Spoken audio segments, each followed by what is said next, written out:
And great. So, good evening and welcome to this meeting of the Housing and Community Select Committee. I'm Councillor Claire Simmons, Chair of the committee, and I will be chairing tonight's meeting. The event is being streamed live on YouTube, and members of the public and media are welcome to watch the meeting remotely and listen to the discussions taking place. Now, I would like to welcome all those in Committee Room 1 at Kensington Town Hall and everyone watching on YouTube. Before we proceed with the meeting, I would ask members of the committee to please make sure that your mobiles are silent and switched off. And we will start with 72 seconds of silence to remember those who lost their lives in the Grenfell tragedy.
Thank you.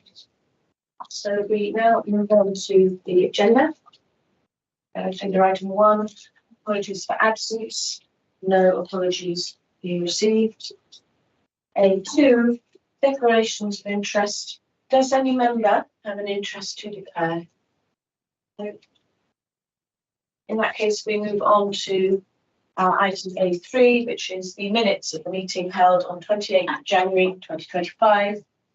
The action tracker and the minutes of the previous meeting have been circulated. Does the committee agree to sign them as a correct record? Agreed. Agreed. So now we move on to agenda item A4, which is the outcome of Grenfell Projects Fund 2024-2025. This report makes recommendations for which projects should be awarded funding as part of the Grenfell Projects Fund 24-25, which was established by the council as part of the Grenfell Recovery Programme. It will be considered by the leadership team on the 23rd of April 2025. Councillor Sarah Adler will present the report alongside Maura Hinkley. Please go ahead. Well, firstly, I'd like to apologise for the late distribution, but I think you will all appreciate we had to let all the applicants know before this became a public document. So I'm really sorry about that, but I'm hoping you've all now had a chance to review the paper. And I think it's very clear processes we've gone through the various different rounds and where we got to this time. And I would just like to thank all the residents, the panel in particular, who gave up an enormous amount of time, the officers, and everybody that voted. I think, it was really successful voting, and I'm really grateful to everybody that made the effort to vote. So thank you.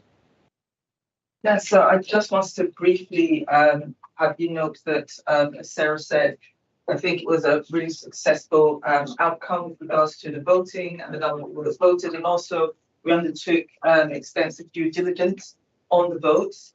Most of the votes were online, so we were able to trace IP addresses, and as you can see from the number of votes that were disqualified, we undertook a rigorous process to make sure that those who voted and the votes that we counted towards those who received awards were legitimate votes. And as we say in the report, over 10,000 votes were cast from 1,000 residents, or just over 1,000 qualified residents. And we learned from previous rounds with regards to the shortlisted organisations that did go through to the public vote in that we undertook the due diligence to make sure that they were eligible, that any one of them, if they were voted through, would be eligible to receive the funding. So we did a lot of work, and officers worked really hard to make this the most transparent and open possible process that we could have with Grenfell Projects Fund. Thank you very much. And now I will invite questions from the committee. Does anyone who wants to begin? Joanna. I'll say thank you very much, and I find this very welcome and a positive outcome. Can I ask? Well, can I ask one question? I appreciate it; it's minor in the scheme of things. You say that you'll consider 3 £5,000 bids, and of course one of them is £6,580. So I want to know. Appreciate it's not a large sum, but if you set parameters, then others may ask why you didn't put parameters in that case, because that's 1,000. Appreciate it's only 1,580 over your limit, but in fairness to unsuccessful bidders, it would be helpful if you could explain that. And then I found it very helpful to see the results. I would have liked, as a committee member, to have known actually what those entities were going to provide as an offering, because instead I kind of read them 3 times, the same names, but I'm none the wiser. I assume Green Unity is swimming, but the rest of them I was undecided on. And I think might be helpful, and I don't, on Appendix 1, the cumulative requested funding. Can I ask, is it relevant, or should we be aware of it, as to whether some of these organisations got money in previous rounds? Because if so, I kind of looked at that accumulation request funding, and I wasn't entirely sure if that was a useful column, if I misunderstood it. But just to actually see that, for example, Kensington Dragon has got X over the 3 rounds that we held today. It would just be interesting to see whether there is a continuity factor that's at stake here. And actually, I think in most of those cases it would be useful to have a continuity factor, but I'm not saying that has anything to do with the panel's decisions. But from this point, from this paper, I would like to see if there are repeat successful explorers coming through. Yeah, absolutely. And there are some that are, some that aren't. So we can provide that information. That's no problem. With regards to what these projects are delivering, you're right, we didn't include that in the report. It was part of the original booklets that voters saw, so they saw the detail of what was being delivered. But again, we can provide that information. So I could just put a link actually. Yeah, so possibly for the leadership report, we can put that link in. And the first was around the additional 1,000. Yeah. And I think we felt that because it was quite a small amount, that otherwise they wouldn't get anything. So we just thought we could tip a little bit over for that one instance without going so significantly over that it would be difficult to justify. So it was really on the border with that, just that one.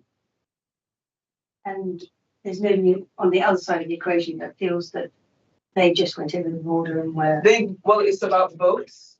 So they were the votes put them on the border because of the way that we decided this time around that we would award the full amount, and they would have just missed out. So we thought we could just tip a little bit over. Yes. Just on that particular one, I'm not sure I completely follow.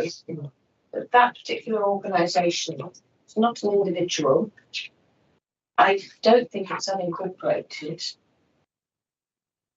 But is that 6,000 something? Is that the amount that they applied for? Yes.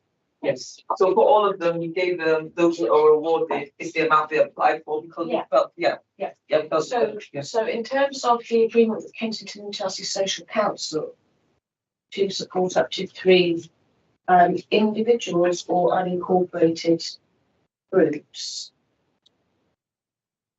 presumably that this organisation that we're talking about here, with the 6,000, is not one of those. I don't think so. Zoe, is that? No, sorry, so there was I think you're right, Councillor, so it was up to 3 that could be funded in that model. And I think the one that you're referencing is the 6,580 is incorporated as I think a CIC, that they'll fall into the rest of the ones, and then the 2 individuals will be funded at the 5k through KCS. So in theory, this organisation could have applied for up to 25, is it? For 1 year, yeah. Yes, we could look. But they chose not to. Which also means that we've actually it's all within the 600k. Yes, Yeah. yes, I noted that these figures here in table 1 very, very neatly add up to exactly £600,000, not a penny more or less, which is very neat. Given that these are the amounts that people happen to apply for, and these are the applicants which happen to be successful in the process. Very neat. Thank you.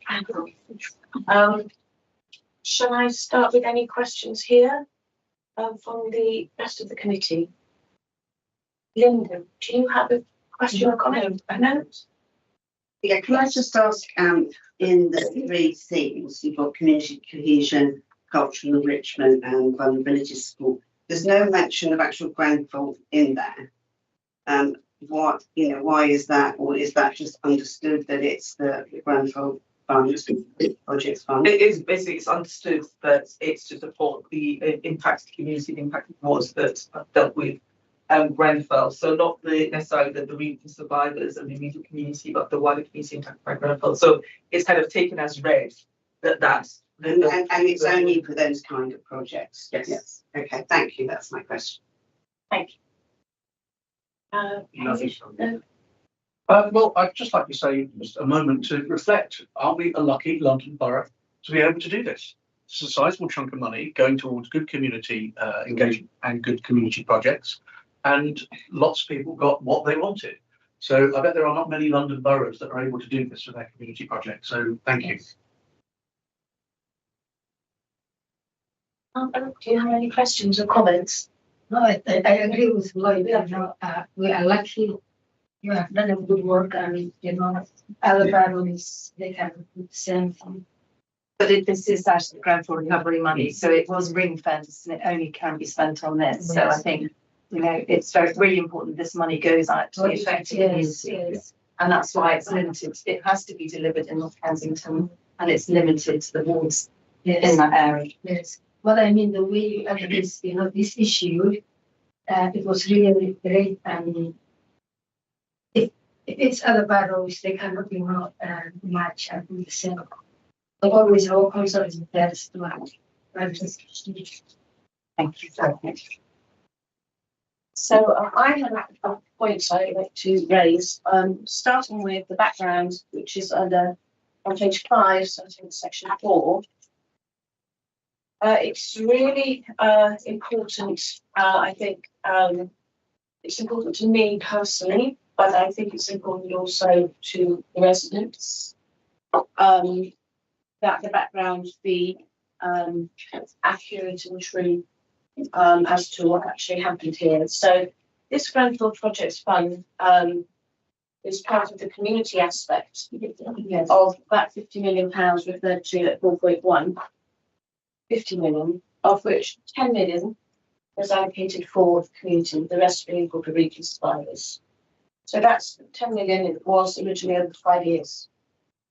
So that's 2.5 million per year for all of the affected using wards North Kensington. So that being the case, when we get to 4.3, we are talking about the Creating Strong Communities programme. Now, I'm not aware that was ever a programme. It was a consultation and ideas day at Kensington Leisure Centre, which did not mention Grenfell once, did not mention anything about Grenfell recovery, and did not tell residents that its contents was going to be used to design the recovery strategy, which is, I gather, what happened. So if there has been a programme, I would like to know a little bit more about that because we haven't heard anything since. The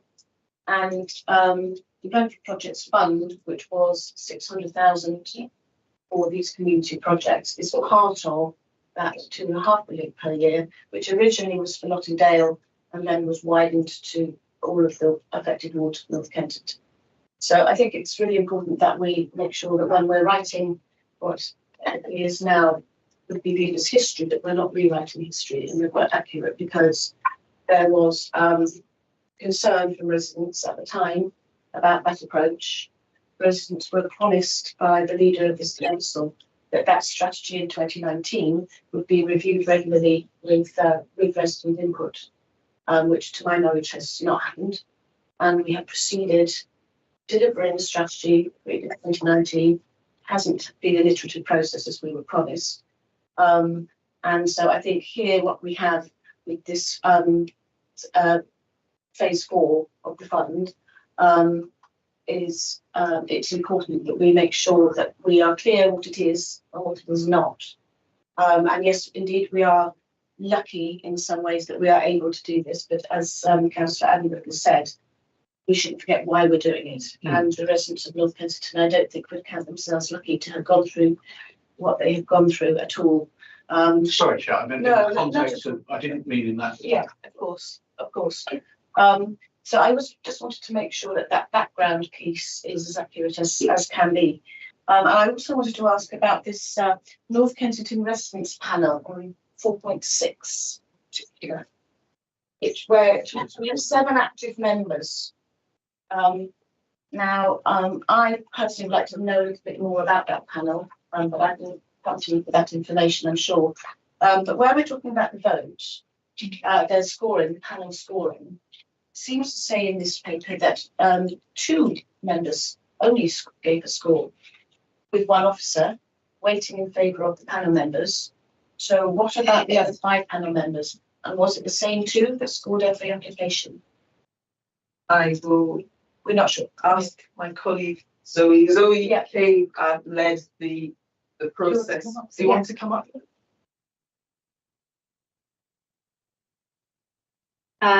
Yes, so the panel that the way that we worked it was so that every application got 3 scores, but there was then an average score between the 3.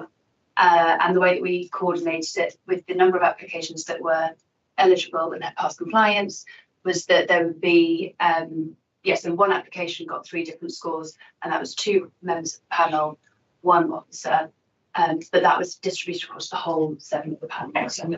Excellent, that answers that. Thank you very much.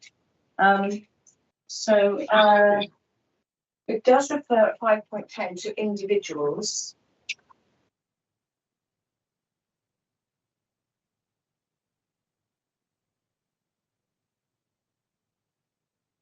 Then individuals and unconstituted groups. If I'm correct, first of all, we have only 2 of those in practice, but second of all, we don't have individuals, do we?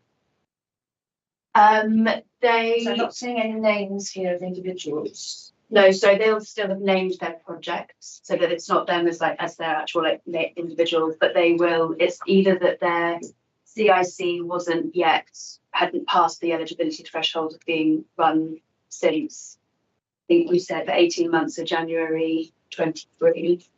But they might have named their project, or it might be that they haven't yet constituted it, but they still have a project. Right. So according to the criteria, we can only have 2 of those now because the other one is constituted.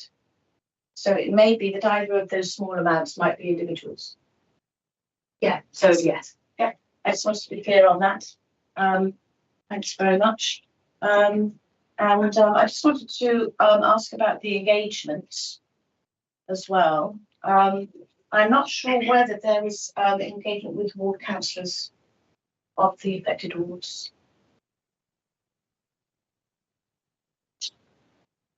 Do you mean in terms of a formalised engagement or consultation process? Yeah, because we have this residents panel, which the ward councillors aren't particularly appraised about. And I was wondering if there had been any with the 5 wards of Kensington, whether there had been any engagement with those ward councillors. about this process. It may be that it wasn't necessary. When we engaged with the scrutiny at the start of the year about this grant process, we engaged with the ward councillors at the same time. Yeah. Thank you for that. And then finally, I'm sorry to take a lot of time on this. The final column, Councillor Gardner mentioned on page 14, the accumulated requested funding. That goes into the negative at the bottom half of the table. Could you explain that just one more time so that I get it? Yeah, I hope I explained it clearly. So the idea being that if there was the £600,000 that was sort of the total pot of money, and that we had 27 organisations that went to the public vote that were all requesting their amounts, that the way was that when the residents cast their vote, they ranked it from 5 being they strongly agreed they wanted it funded, 0 being they really didn't want it to be funded, and that created a score which then ranked all the organisations. So then when they had their total amount, that was then deducted off. It was almost like spending the pot down to the point of where the pot runs out based on the requested funds. And then when it goes into the negative, that's all of the funds to show that what was the total amount if we had been able to fund everything. That's what it would come to altogether.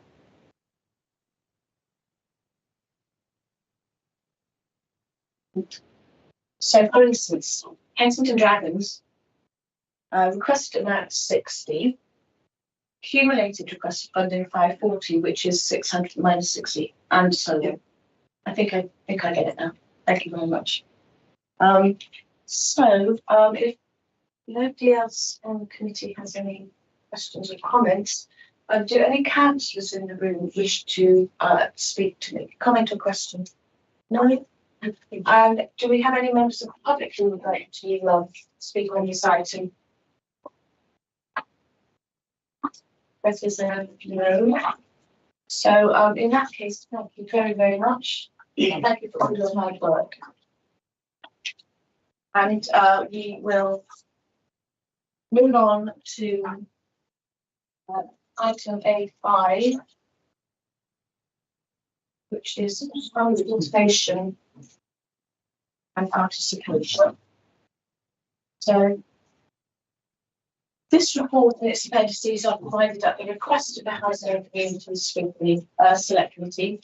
Better understand the consultation processes, the role of consultation and the participation team, the support available to council services, celebrating co-production programme, and an update on the review of the Charter for Public Participation currently underway. Councillor Adam will present the report alongside Moira Ugoji and Gary Wilson.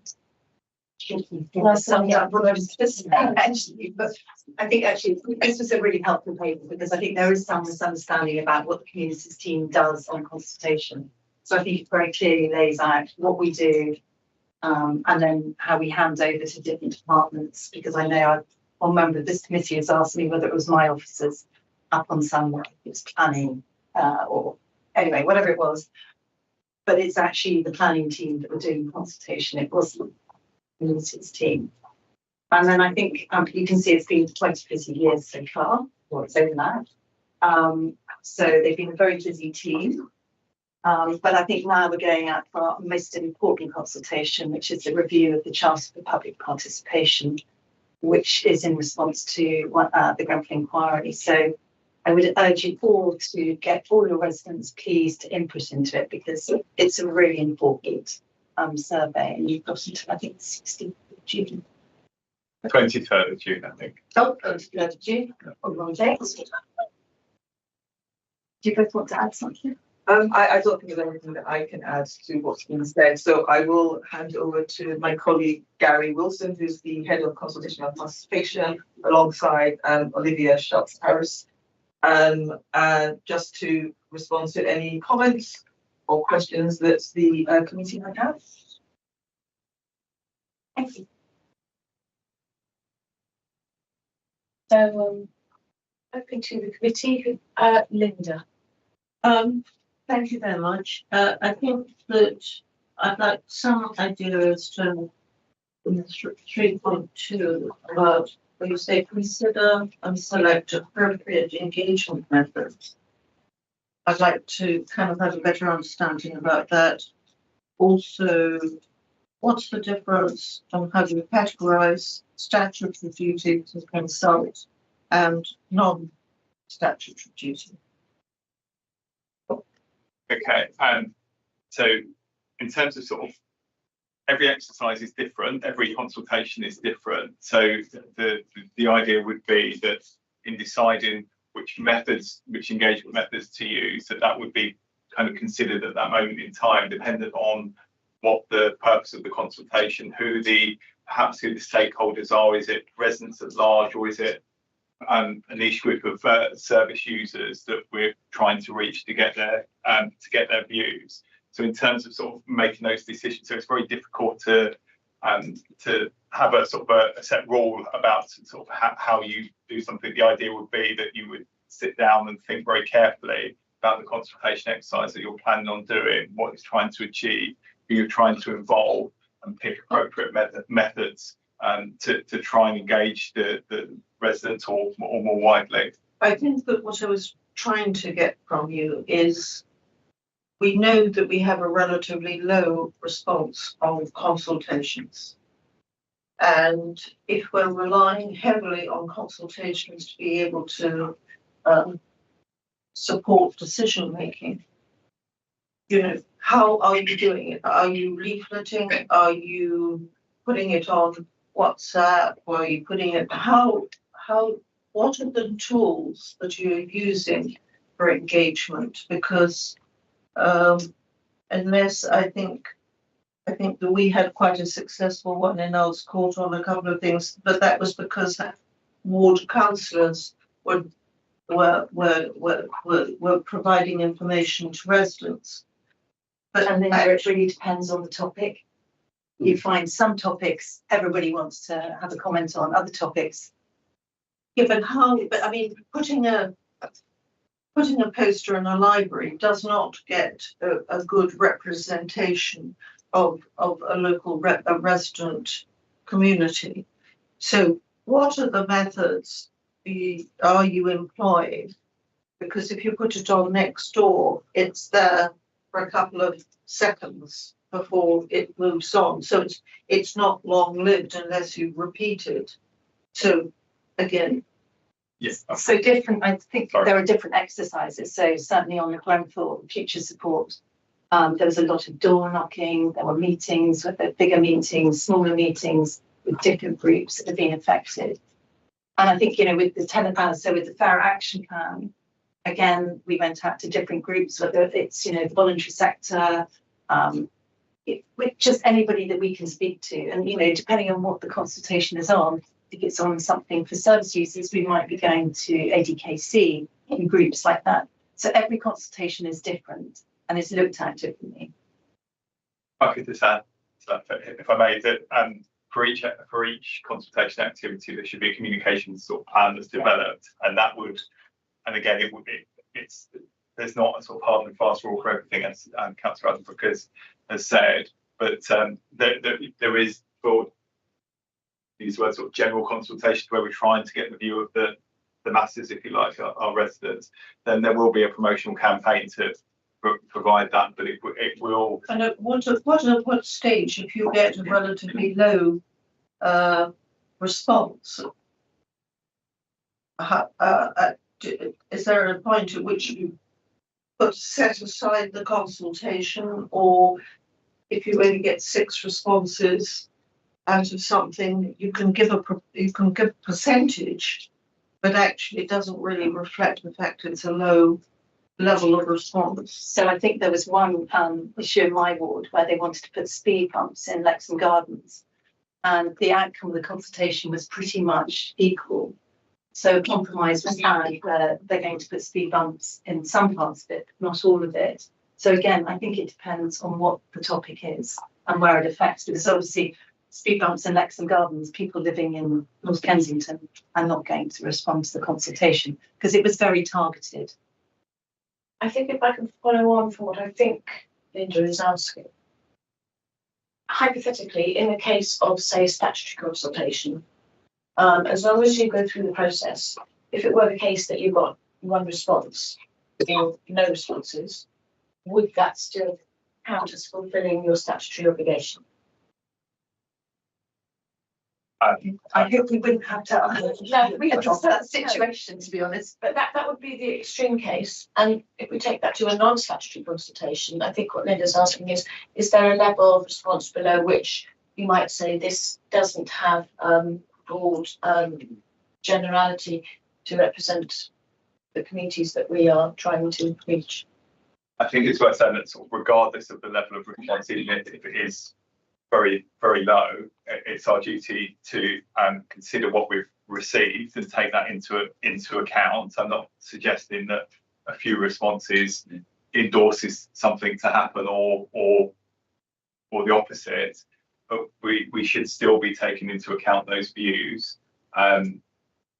It's fair to say that there will be things that interest residents more or affect residents more, and they're more likely to get involved with. So not however well something's promoted, it may be very, very difficult to gain views, and that's where other methods alongside a survey are employed to try and gather the views of who we can.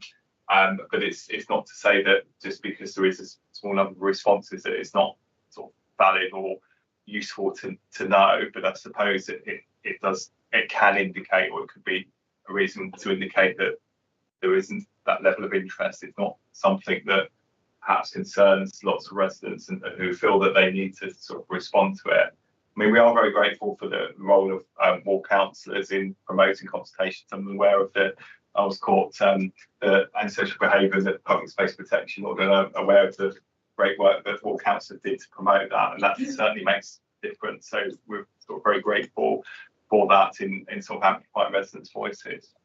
So the difference between the statutory and the non-statutory? I mean, there are different sorts of statutory and non-statutory. I would say that I'm not an expert in planning or in transport, where often this is kind of the case, or in some cases around sort of policies or strategies, we have a duty to consult, and the rules may be different in different occasions. Sorry, I've lost the sort of thread of the question, but there is a. Okay. What does that answer? What you Councillor Rossi. If I could ask you a question about the consultation and participation team. Is that an actual team that just does that? So it does consultation exclusively. And then my second question is, how big a team is that? I just want to get a gauge of who's working on this kind of full time. That's half of Gary. Yeah. So, Yeah. sorry, forgive me. I should have written down the question. In terms of the consultation and participation, is kind of a central team that supports council services to carry out consultation activity, and not just about carrying it out, but is trying to improve best practice across the organisation and share best practice. So it's not our responsibility to lead on all consultations that the council carries out. We will support services that are carrying out consultation activity, and to different degrees, dependent on the expertise and skills within that service and the capacity within that service to deliver it. So we'll support that. We have other roles as well. In terms of the size of the team, so we have a head of service for consultation and participation.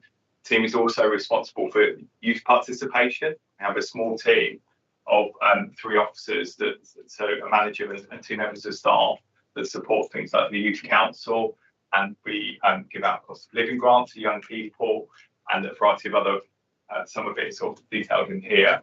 But then we have 3 consultation officers whose role is to support across the council, and the manager of that team as well. I would like to say that the youth participation team within consultation participation, their role is to connect services with young people. So it's not just about those young people with regards to youth services, it's just about generally young people being more involved in decision making. Thank you. Thanks, Chair. Nice to actually want to pick up on something that Gary mentioned about ward councillors promoting consultations. Yes, we absolutely do that where we can and where it's relevant. I was wondering what the council feels is the role of ward councillors in actually designing and helping design these consultations. I was very struck to see that councillors aren't mentioned at all actually in this report. I would say that with regards to how councillors are engaged, it depends again on the service area. For some service areas, there's more engagement with councillors depending on the topic, depending on the location. So, and in some cases, let's say it's a borough-wide consultation, it's less like that we'll engage with all ward councillors, but they'll be part of kind of that general piece where we are engaging with the community and as they are as representatives of the community. So again, as with most, it depends on the consultation, how much a ward councillor is involved in the discussions around the work and the consultation exercise itself.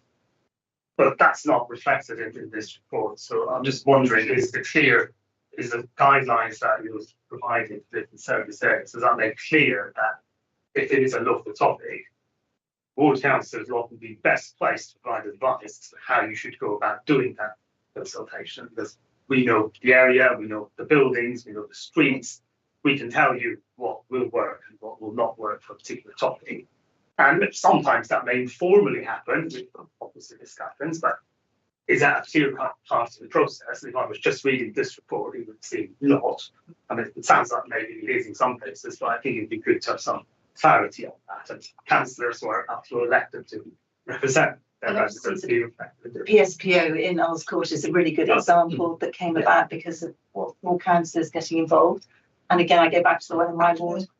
The speed bumps was because we were approached by a number of residents in Lexham Gardens who asked to have the speed bumps. So we agreed to do a consultation on it.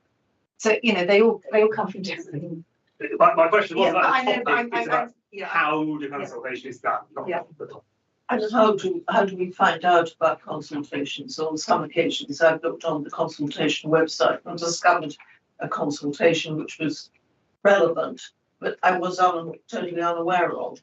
You should be advised of any consultation. So I know things like highways, if they're changing parking spaces, they always, because it's them, it's not us doing it, they come out to the board councillors and say, you know. But again, those are statutory ones. And again, that's one of the questions, that's a support council raised question on statutory versus non-statutory. Statutory has to be done, and so there is a clear-cut process. But I think a lot of what we're talking about here is really more non-statutory, so really important things.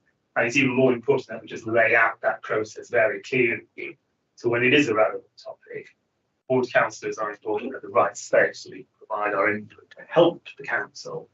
And I would hope that the relevant lead members would talk to you about it first. I think we all would hope that, wouldn't we? Well, for the optimist, I love consultations, and people in my ward love them too.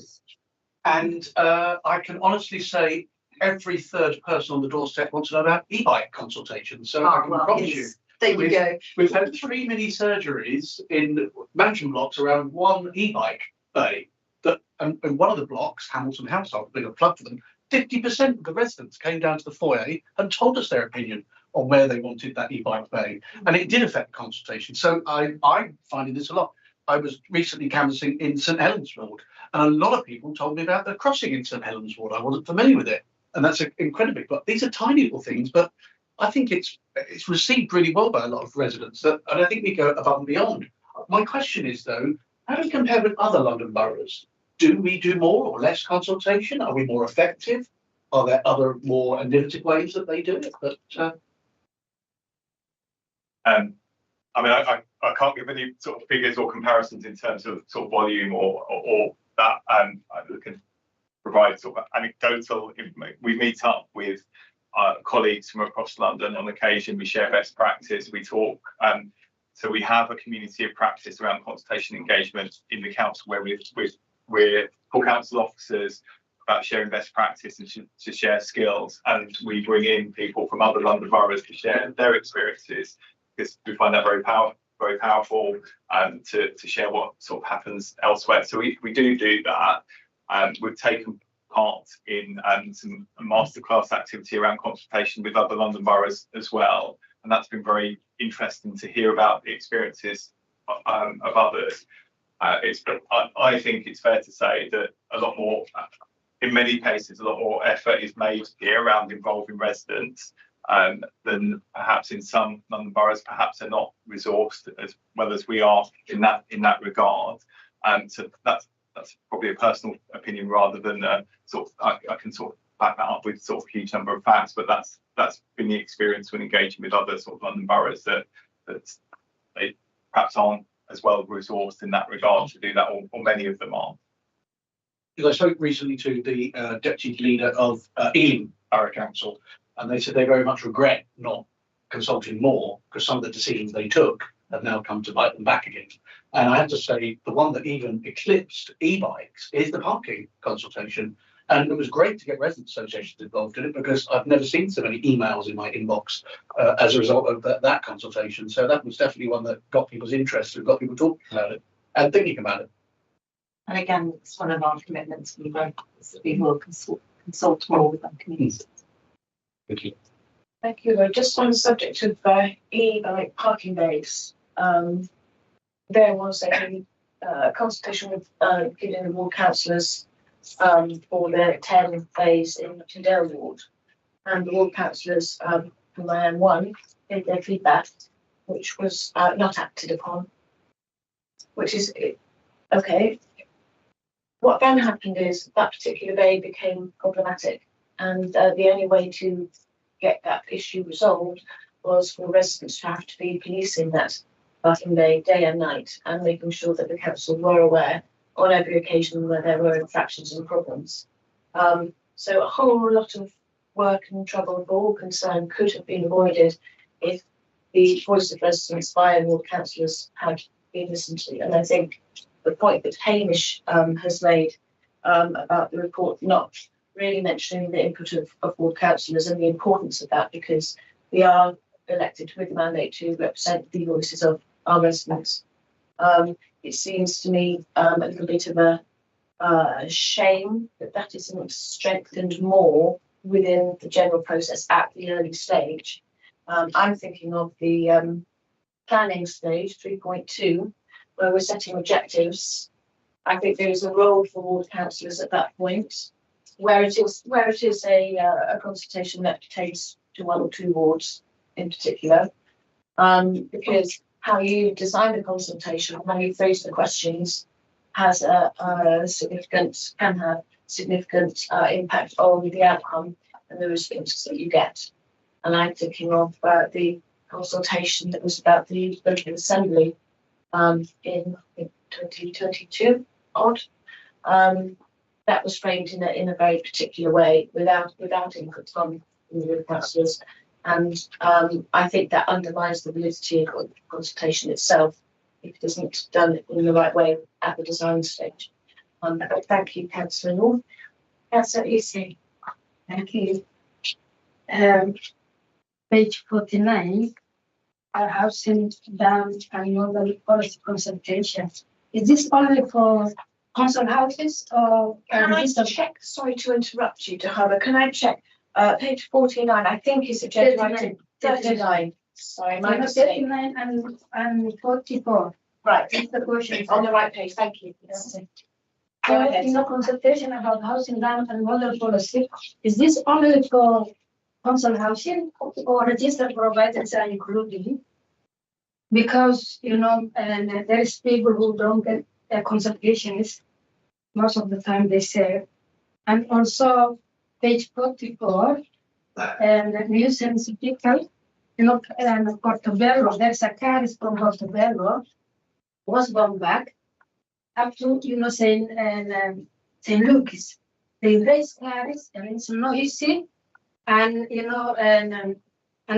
these people, they do not get consultation. And so I don't know what method you use, as it was mentioned before, for example, and as I mentioned, door knocking, for example, if the resident is not in the house, what can you do about this? If they don't knock and the person is not there, is there any leaflet left or any form left it, and because they did not receive any consultations. I'm looking at Doug now on the housing damp and mold policy. I'm assuming that's Well, on it's our just how- housing, Just Yes. council housing. so not where you live. So is there any plan for including the register in housing? Because The registered providers would have to registered do that. providers, They yeah. should be doing it. I'm looking at Doug again. Yes, I'm sure they are consult with their own residents with regards to. And if they're not, you should ask them to. okay, And sorry, what was page the other one? 44, page 44. Yeah, We have a problem complaint and cars leave from Portobello because Portobello road is restricted. So when the cars they move from Portobello towards Westbourne back to St. Luke's, they raise and make it noisy even at night. Residents cannot sleep, and children they wake children, and they do not get any consultation. And people at the junction between Westbourne back and number 1 Basin Street, they have real problem. And I asked them, did you get consultation? And they said they didn't. okay, we'll have to take that away because obviously it's not. I can probably answer Okay, some you of can. them. Yeah, so what the consultation is to do with is a public space protection order that existed to control certain behaviour by vehicles, including excessive noise was part of that, and there are other conditions within that. It's something that existed before, but we had to renew the public space protection order, so it went out for consultation. It was overwhelmingly supported by residents, and it has been reintroduced. It is quite difficult when something applies to sort of a whole of the borough. It's often not possible, unfortunately, to put something through every household. It's prohibitive to do that, but the council makes every effort to try and promote consultation as widely as possible. But it is fair to say that it was very difficult to ensure that absolutely everyone in the borough is aware of it, but the effort is made to try and promote it. But to reassure you, it has been reintroduced, and if there is an issue, it can be with a particular vehicle, it can be reported and action can be taken. Can I just have one question? I have one that came first from Linda and then.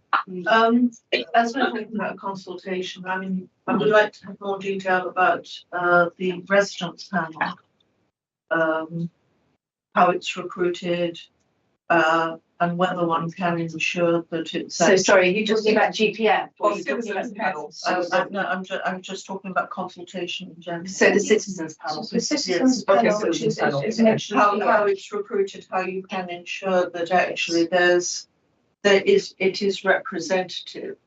I think what Claire mentioned, that there were people going round with clipboards trying to enroll people, but I would like to know how you get that ensured that it's represented, divided by age or whatever, or location. So our citizens panel is made up of around 2,000 people. It is we originally recruited to it using an external organisation who went door to door to recruit people, and we would look to see to make it representative, to make sure that we're recruiting a broad range of ages, a broad range of male, female, broad range of geography, so that north to south and everything in between is represented. So it's done so that the recruitment company would ensure that we are recruiting for it to be broadly representative. So that's when it was recruited originally. Then each year we refresh the panel. So we ask a number of people to stand down from the panel, usually those that are not regularly taking part. So those that are keen and contributing, we're keen for them to stay involved. But those that aren't taking part, we may ask them to stand down and to recruit again, to refresh a small number. Do you undertake the recruitment? In the same way. So we use an external organisation who goes door to door to recruit, and we will highlight the gaps in our panel, for example, if it has become, because people can choose to leave at any point, or if they wish, or if they move out of the area or no longer interested. So we'll look to for example, if we were slightly low in a particular part of the borough, we would ensure that recruitment is carried out there, but it would be to keep it broadly representative. And we check those figures against our kind of census information so that it is broadly in line with that. So there's slight tolerance, but only very small. So it is broadly representative of the panel.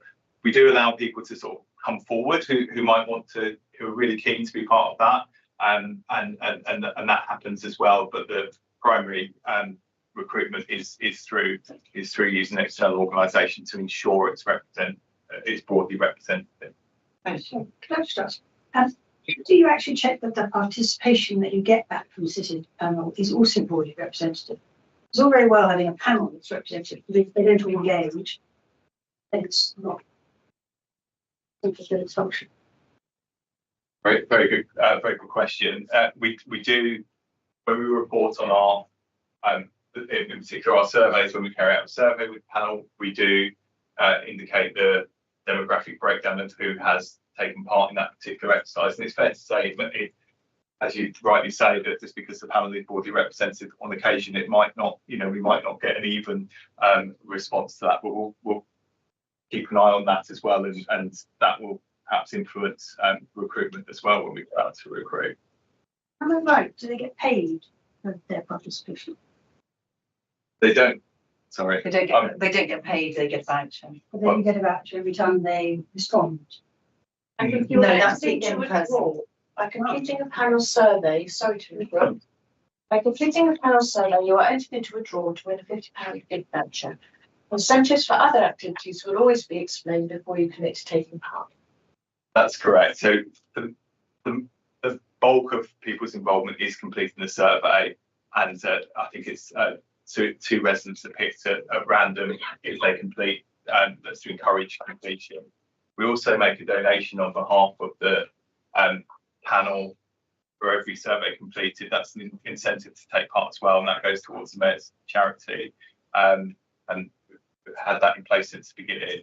In terms of we expect a bit more from them rather than taking part in the survey, so a focus group on a particular topic, and we would incentivise that as is kind of usual practice in sort of market research, and they get a sort of a small gift voucher as a thank you for taking part.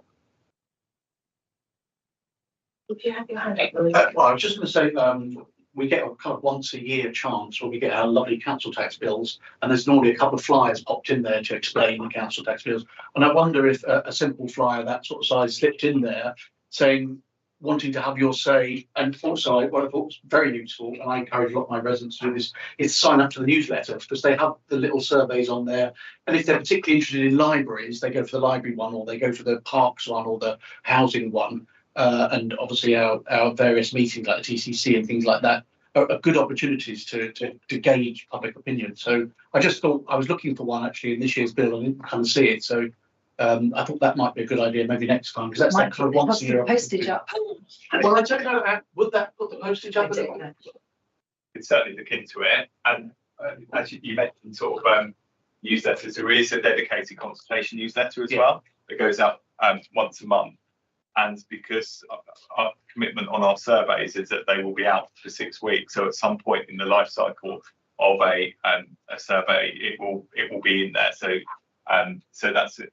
Thank you. It's a good fun for residents or anyone that's interested to receive that. And it does go out. I've seen the progress has your say, and that kind of grabs people's attention. And we just get a once a year opportunity when we put it. So Thank you. Councillor Goldman. Yes. Sorry. Yes. Yes. Can I say? Just quickly, yes. It is about ensuring our homes are safe and meet a decent home standard. I live in a registered provider, and we have a safety concern because the building little bit high, and also still there is clogs inside.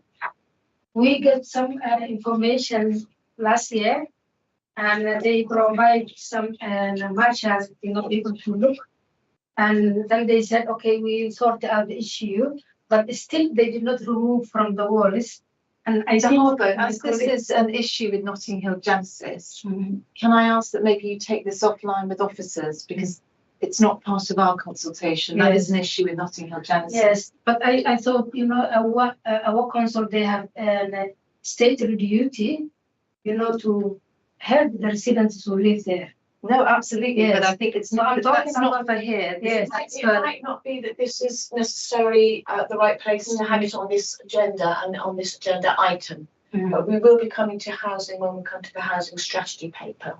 And so thank you for that one. But you might be able to get some support from officers, because we do have somebody that works with the registered providers. So I would recommend that you do that. Okay. Joanna. Can I talk about the consultation and engagement toolkit? I thought we were, sorry, I thought you were on the strategy. And it'd be really helpful, because that's the first time I've actually ever seen mention in a toolkit. It'd be really helpful if you could send us the link so that we could actually have a look into it. And when you say it's been visited 270 times since publication, what time frame are you talking about? Check if I'm honest. This is the document, but it's also available online. It's probably better online. I'd have to check out. We amended it in 2023, but I think it was written maybe in 21 or 22. I can't quite recall, so I'd have to check. So 207 hits isn't great when you compare it to 5.7, where you talk about your 5.8, when you talk about your consultation and engagement hub. I missed it. No, 5.6 KC pages, which says that the home page of the site has been visited over 6,000 times by 900 officers. How can you increase the engagement with the use of the engagement toolkit? Because that sounds as if that's the more useful page if people are only landing on your KCNet homepage. So how can you get that 900 officers to be looking at your engagement kit? So that's a good question. I mean, it's part of that KCNet area, so our intranet pages that is there. It's something that we promote to people that, I mean, it won't be for everybody. Not everyone is. I suppose more aimed at those that will be leading consultation.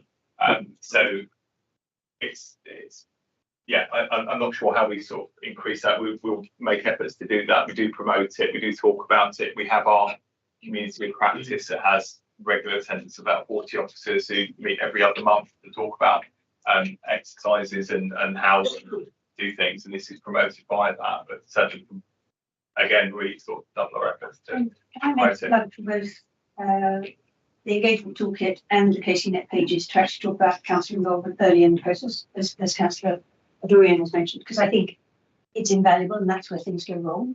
I'd also like to talk about the online tools, so the consultation paper page. I've had a number of officers who, when you say, when the councillors do get brought into the process, often it's too late, or the pages are about to be uploaded. And when you say, can you change that? Because that's not sitting right. They then say to me, no, please can't, because it's in the pipeline, and to go to the people who change the IT or the software will make it maybe use 2 weeks, because that's the process.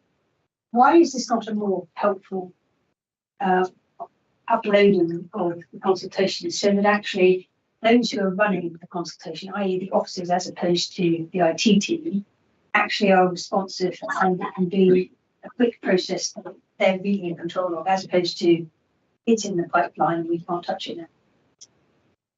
I can answer that. So the consultation engagement hub, where the surveys sit, which is slightly separate from the council's website, is controlled by our team. And certainly from our side, there isn't a 2-week lead in to make changes to a consultation. Obviously, we're responsive to the services requests. We work alongside them with the consultations. I'm not quite sure on that specific sort of example where that's come from, but it's from our side, it certainly doesn't take that length of time to make changes. I mean, there might be other reasons why a service may not want to make a change to a survey. It's difficult to give an exact answer on why that information's been said.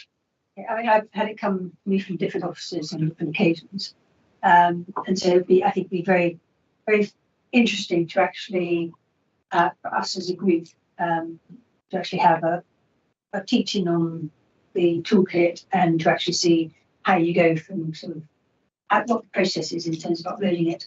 I also agree with Linda. There are things that appear, you're told it's consultation, but it doesn't appear on the consultation website because it falls below whatever the consultation help threshold is.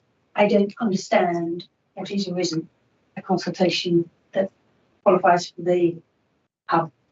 And I think therein lies something that we as councillors would like clearly understood. And also clear signposting, if it's not on the consultation hub, where can people find it? Thank you. Thank you, Joanna. It's a very helpful suggestion. I just had a couple of points myself to make, which was first of all, the planning stage. We've talked about this a little bit already, but I was just wondering, do the members input into that planning stage that we talked about at 3.2? Yes, I mean, again, it might depend on the consultation itself and how big it is and so on, but the services usually would be running their intended plans, or it may come from a lead member to direct officers that they want to carry out a consultation on X, Y, or Z, or whatever it may be. So they would give their input into that. It would be usual for a lead member to give their input and expertise and advice around an exercise at the planning stage. Thank you. I think that's helpful to know, because where we have had consultations, non-statutory consultations and consultation type things in the past, I think that maybe sometimes shows, or maybe to have more of the stronger input from the relevant ward councillors as well would be a helpful way to make sure that you have a balance in terms of the brief of what that consultation is hoping to obtain. So thank you for that one. I wanted to just quickly ask, you talk about statutory and non-statutory consultations, but would you say I'm correct in understanding that in the Localism Act there is generally a statutory duty to engage and consult outside of things like planning? And I think here as well, because of our key decision reports contain a section that talks about how consultation engagement has been used in the decision-making process, and that's there as a kind of commitment to show how that has had an influence. Obviously, as has been mentioned, Grenfell has had a significant impact on the way that the council wants to ensure that residents' voices are more involved in decision making. So that also influences that.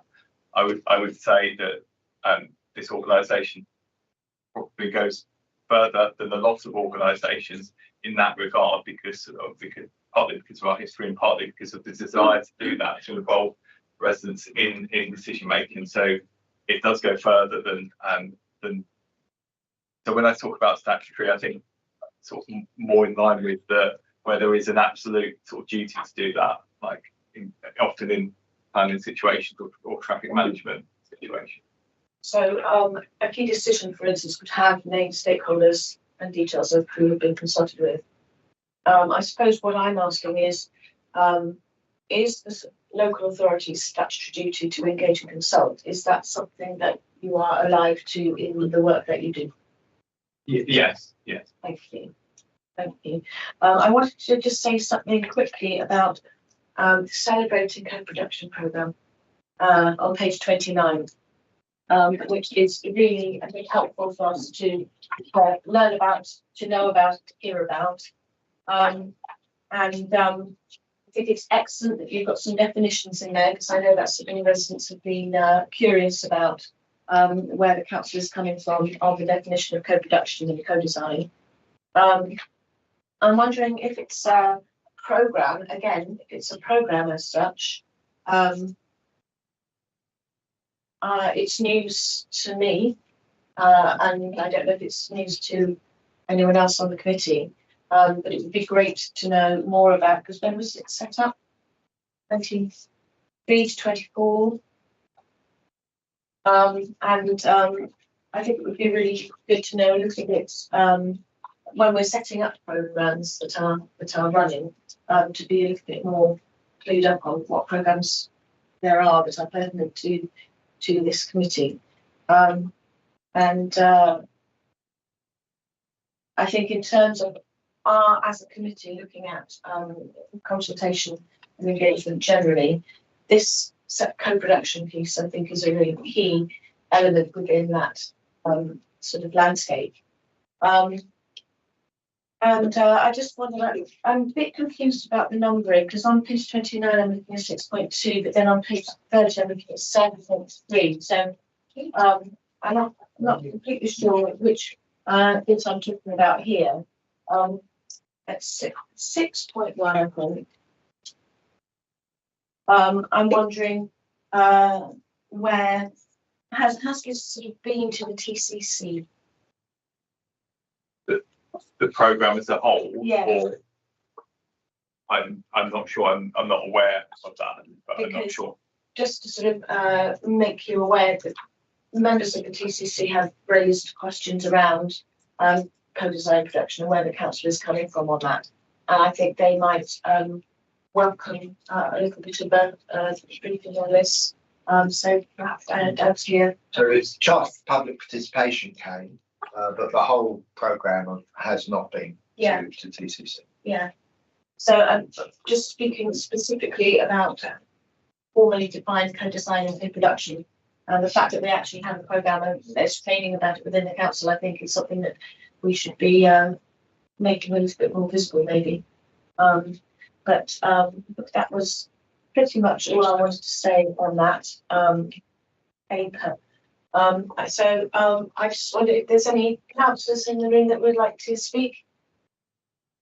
So, thank you, Chair. I'm very glad you raised the question about the co-production because that was also my question as well. But I do know that, and I just want to kind of thank the officer for this really clear report and shows how much consultation is happening. And I do know that our housing officers work really well with your team, so thank you, and give them a lot of advice about that. So while the exact co-production programme hasn't yet come to TCC, we are working with co-production, sounds rather a smart word, but to do our services. And we had a report just at the last ECC, which I know you started and had to come up to your scrutiny meeting about our repairs services. And that was very much a resident-led investigation into it. And actually it was very interesting. Our report was incredibly thorough. So we are acting on it, but we're still a lot to learn. But my question really to Gary and the team is what out of those co-designed groups you have, 16 of them, I'm aware of most of them. Actually, I was very involved in the World's End one. Which do you think has worked the best, and what are the kind of the learnings you can take from that? And it's fair to say that all of these activities are led by the services concerned. So the advice and support perhaps has come from our team, the consultation participation team, but has been well led by the individual services. I'm not close to all of them, I will be honest, but for some of the examples, I mean, you've heard about the Grenfell Projects Fund already this evening. That's a really good example of involving the residents at panel in helping to design the process, and obviously leading to the public vote that's made put forward the organisations to be funded. Another really good example, Councillor McVeigh mentioned the World's End estate. A lot of work was carried out on there with both Councillor Pennant and other people in the area to understand which services people would like to see on the World's End estate. If I can pick another one, a really sort of key success was around the youth safe zone at Notting Hill Carnival, which for the first time there was a safe zone designed particularly for young people to feel if they needed some space and to get away from the carnival for a few minutes or to seek refuge or support. And that was designed with young people and their experiences in mind from Notting Hill Carnival, and delivered and was a really sort of successful project. Thank you. Thank you. Do any other councillors have a question or comment? I think that is no. And are there any members of the public who wish to speak on this item? So, in that case, we can close that item. I think we've had a very useful discussion, and we've covered some interesting points there. We talked about how to what steps you take to maximise response rates, what we do when response rates are low, and how we interpret that. We talked about the details of the consultation and participation team itself, so I hope that we understand the structure of that a little bit better. And we've also asked about how we compare with other London boroughs, which I think is an important question to be asking, just to make sure we have that comparison. We've also asked about more information on the citizens panel and also on the toolkit. And I think Councillor Garner's suggestion that maybe we would like some training on that or a briefing on that is something that we would like to take forward. We all say we agree. Agreed, yeah. And then the other piece was the point that Hamish raised, which was about ward councillor, the role of ward councillors. And I wonder if you would like to make a recommendation that as a committee that we feel that particularly at the planning stage, but to ensure that ward councillor input is sort of obtained at the most appropriate stage depending on the consultation. Certainly it needs to be, I think, mentioned and acknowledged a little bit more, perhaps even in paper like this going forwards. So do you have a word in that or a recommendation? Well, initially I was started with that. I mean, we could finesse it. I was going to suggest, I mean, as you said, because I had it written down, so recommendation to include ward councillors in the planning stage, but maybe just the most appropriate stage of consultations. Yeah, because every consultation will be different, so we don't want to be too prescriptive, but I think we do need to make sure that that's in there. So if we say as a committee we agree with such a recommendation? Agreed. Thank you very much. So that being the case, Mr. Nathan, thank you very much for coming. And we move to agenda item A6.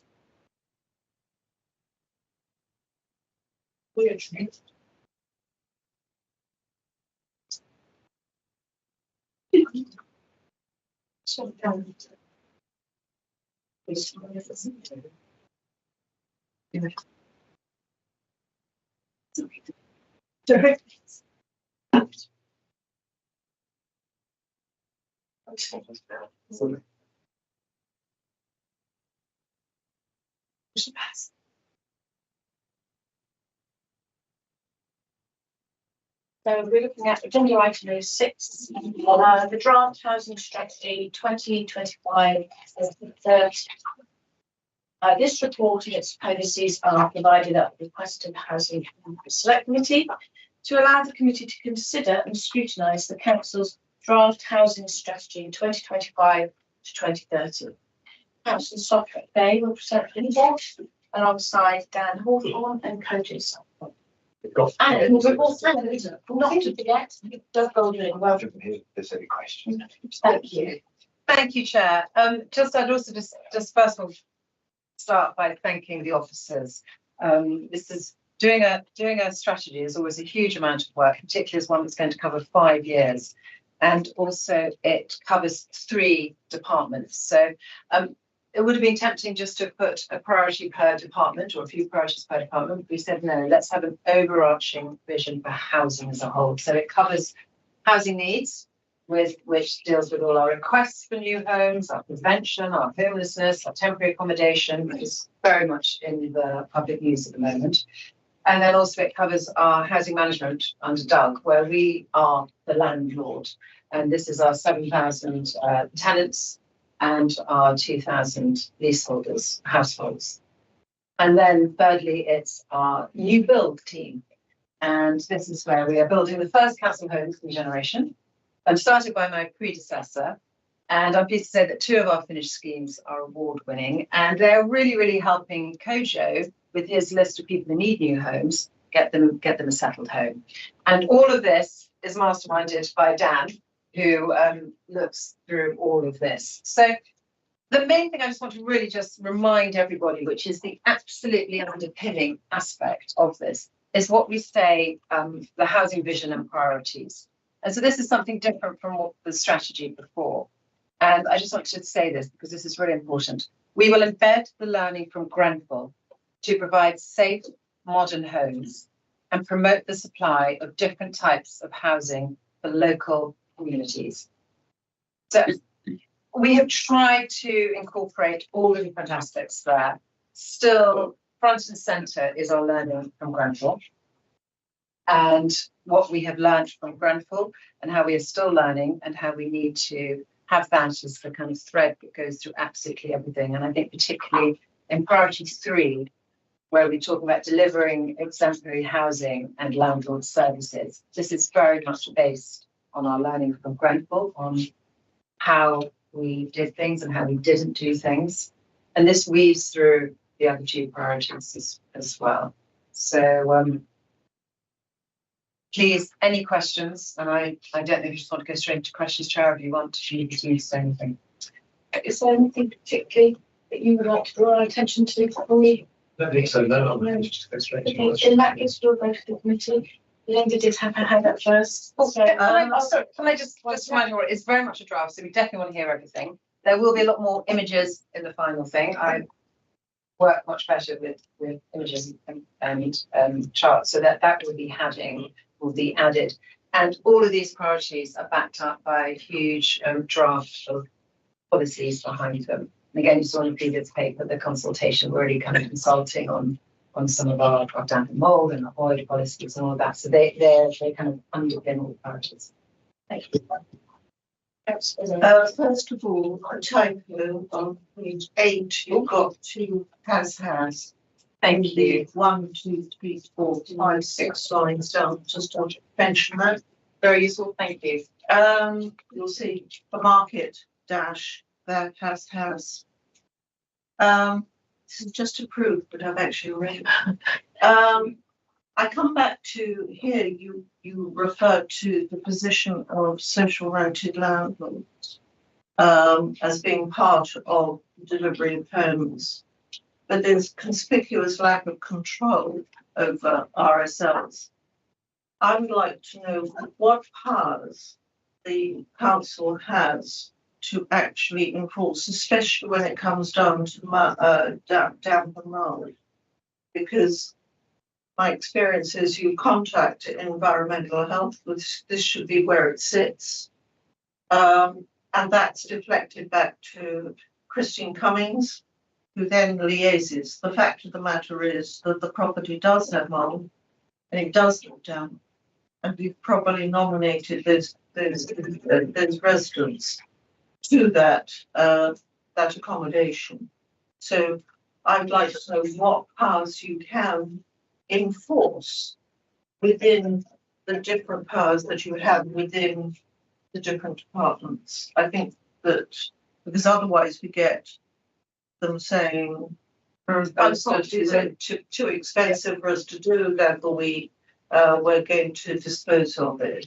I'm going to start and then I'm going to hand it over to Dan. Just as he says in the facts about Kensington and Chelsea, as a landlord, we do not, as you know only too well, have all the social housing, and we do rely on our registered providers. And just recently we hosted a summit with all of our local ones, along with the local MP, to bring everyone around the table to say, you know, we are all landlords, we all have a duty to look after our tenants in the correct way. What are we all doing about it? So we're now going to have those on a much more regular basis. I mean, we always have regular officer ones with them. But you're right, Councillor Wade, that the health and safety aspect sits with them as a landlord, but also with our health and safety team and planning and environment. Well, it's the environmental health team and environment, as you correctly say, Councillor Wade. So and you've kind of covered this in your question. There are powers that we have, and those absolutely do sit in environmental. So we have no kind of regulatory powers from a kind of from the housing department's point of view, but for environmental health, they have regulatory powers over the whole of the kind of the rented sector, including registered providers as well as private landlords. And in my experience, we enjoy quite a good relationship with that team. And in my experience, they have been prepared to take action in line with their powers against landlords, whoever they are, whether they're social landlords or private landlords. But it is also true that we have that we marry that with the kind of relationships, which is kind of soft power, if you like, of the kind of convening the leadership role that we have as a local authority in the borough to convene the local authority to the registered providers and to in a positive and constructive way to share best practice, whether that's best practice from our own landlord function with them or vice versa, and with each other, but also to make clear, even if it's not from an enforcement point of view, where we think they're falling steps short of the standards that we'd expect. And of course, the other thing that we do, as you know, is try and make sure that our councillors have access to the information about how to contact registered landlords kind of directly. I think we need to update it, so it needs constant experience updating. That's last certainly week how we very try good and work. do it. Yeah.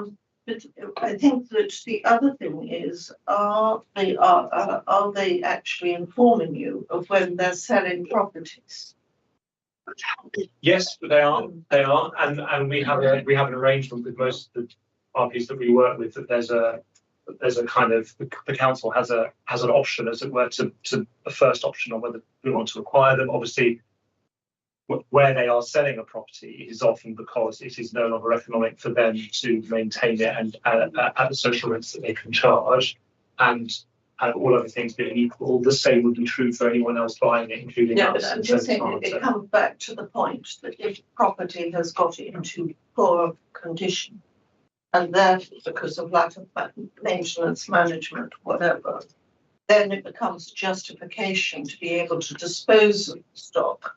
Whereas I feel that we should, as an authority, because we rely so heavily on their provision, to be far more intervene and say, this property is damp and what are you going to do about it? And also whether or not, given the rate at which I can see that, Notting Hill's disposing of a really quite a sizable amount, especially in our ward, that you come across it when there's a drama because you suddenly realise they're leaseholders and they're tenants in the same building. But I come back to the point that if the financial viability at time of void is a time where we potentially could either match fund or see what interventions could be made in order to retain that property, in order that you retain your nomination rights. And I can see Kojo looking very worried. But I think certainly it's not our approach at the moment to make a kind of bluntly what would be a capital contribution to someone else's asset. And you're absolutely right. There is huge value for the council in us sustaining those homes in for long-term use and social rent. But and you're absolutely right that we have and should use the powers we've got to intervene to ensure that they're maintaining the homes that they're keeping to the kind of minimum standards that would be expected. We certainly have no power to intervene to prevent them from the disposal. And like you say, it would take something quite dramatic for us to be able to make a contribution that would make them change their mind. And I think there'd be a question, I think, for us about whether that would be the best use of any capital investment. But on the other hand, we have housing associations saying that the borough demands 100% nomination. And therefore, if the borough is requiring 100% and you're not supporting to retain, actually we have a net loss of stock that you rely on. So I'm just saying, you can't say 100% and then not say. So Linda, to bring it back to the strategy, I completely agree with what you're saying, and we're finding that with not just registered providers wanting to sell, we're finding private landlords. Kojo has to rely on a much smaller pool of private landlords to house some of our tenants. 42% of private landlords have left the system in London alone, and so we are competing with other boroughs to find places for properties. It will eventually at some point level out. This is one of the requests I made to our MP. How is the government going to help, not just councils, but providers with, all the new regulations? We completely welcome them, they're absolutely essential, but with all the new regulations come a lot of costs. So, we are, Scott knows more than anyone, we are working through all our existing stock, doing the work that's needed. Thank you. Councillor Rossley. So yeah, thank you for the strategy, and I really like the aspiration of it. And I agree completely that we are building new houses and that they have won awards. But we know that we can't build our way out of this problem, which is a scarcity of social housing. So I understand why you're saying that we have to try and make residents go and look at different types of homes and not just expect council property to be made available. What I'm not quite sure about is how you can do that, how you can solve this problem. As we know, private landlords are exiting the market. I don't know so much about registered providers, but they haven't been 100% reliable, and there's no sign that they're expanding, and some of them will come out of the market. So I know how much money the temporary accommodation is costing us, but what I don't see is how we're going to square that circle. I don't see what the route is out of this problem. So, I'm sorry to say, I think certainly in the short to medium term, nor does any borough in London. The one thing I do know is that there's no single answer. So that what we are doing is you're absolutely right, we can't build our way out of the problem, but that's not the reason not to build everything that we can and to support other RPs and private developers, for that matter, building what they can. We are doing what we can to unlock institutional investment in kind of reliable, large-scale supply of housing, either for temporary accommodation or to use as private sector accommodation as an alternative to social rent. And there's big potential there, but again, that's not going to be the answer on its own. I think so there are incremental gains to be made in a number of areas, and there are some areas where where the team is working every day, incentives to landlords, working with landlords to try and keep them keep their homes available to us, working really closely with residents to understand their preferences and their needs, but also trying to unlock new sources of supply. And there's a touch of everything everywhere all at once about it, if you know what I mean. But even then, I don't think there is anything in the short to medium term which is going to bring that temporary accommodation number down to zero, or the TAO spend down to zero. You have to start making long-term plans on a number of fronts. How about having temporary accommodation further outside London? Is that something you've looked at? Or, I know that's not going to suit everyone's needs, but some people, I met someone recently who said, I don't mind, I'll go somewhere else. I just want to home. So we don't ask about the bridge. So we've got 80% of our residents in temporary accommodation are outside of the borough. We have increased the volume of private sector lets that we did in the new financial year now, because today's April. In the last financial year, we had 475 private sector lets. The year before, we had 381. Numbers in temporary accommodation has reduced, not significantly, but has reduced in the last financial year in comparison to the corresponding period for the previous financial year.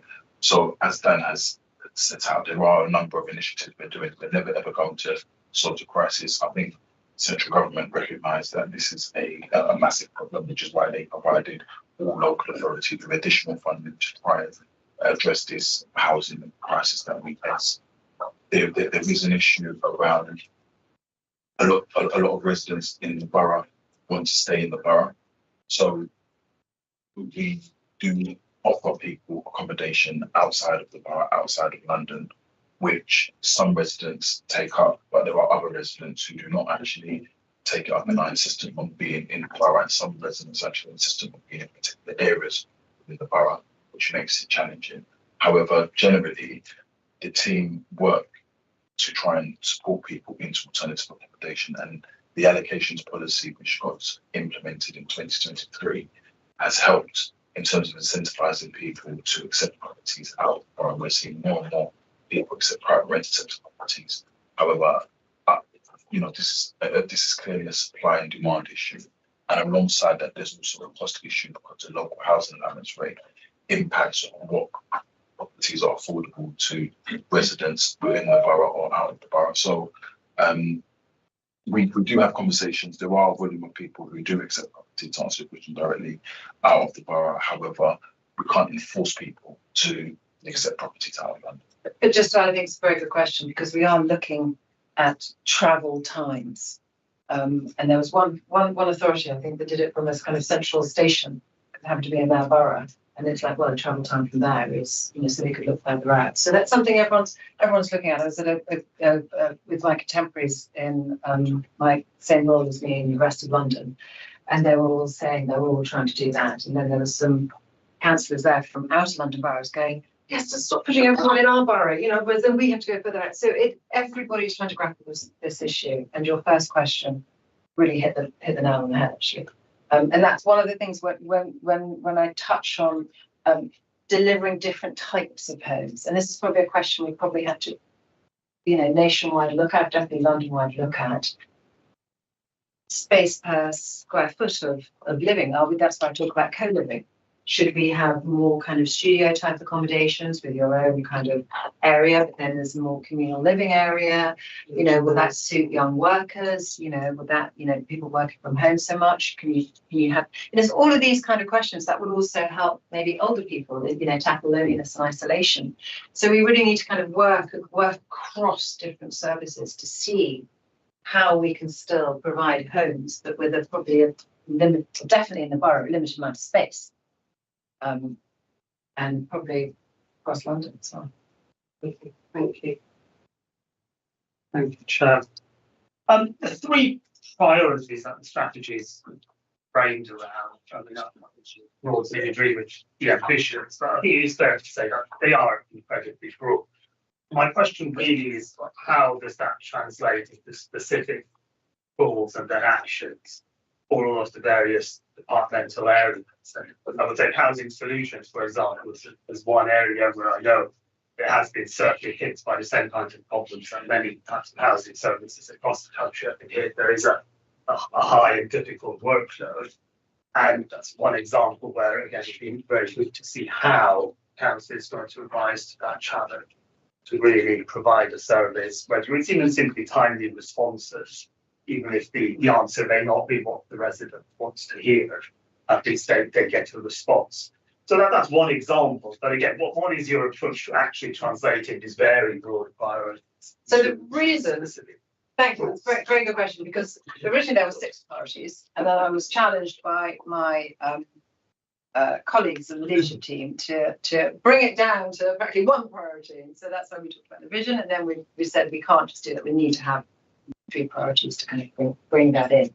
And I think your point about then, what is the action plan? How are they going to actually be achieved? So under each priority, we have these headings, which are what the areas we're going to be focusing on. So say, for example, particularly regarding housing needs, deliver exemplary housing and landlord services.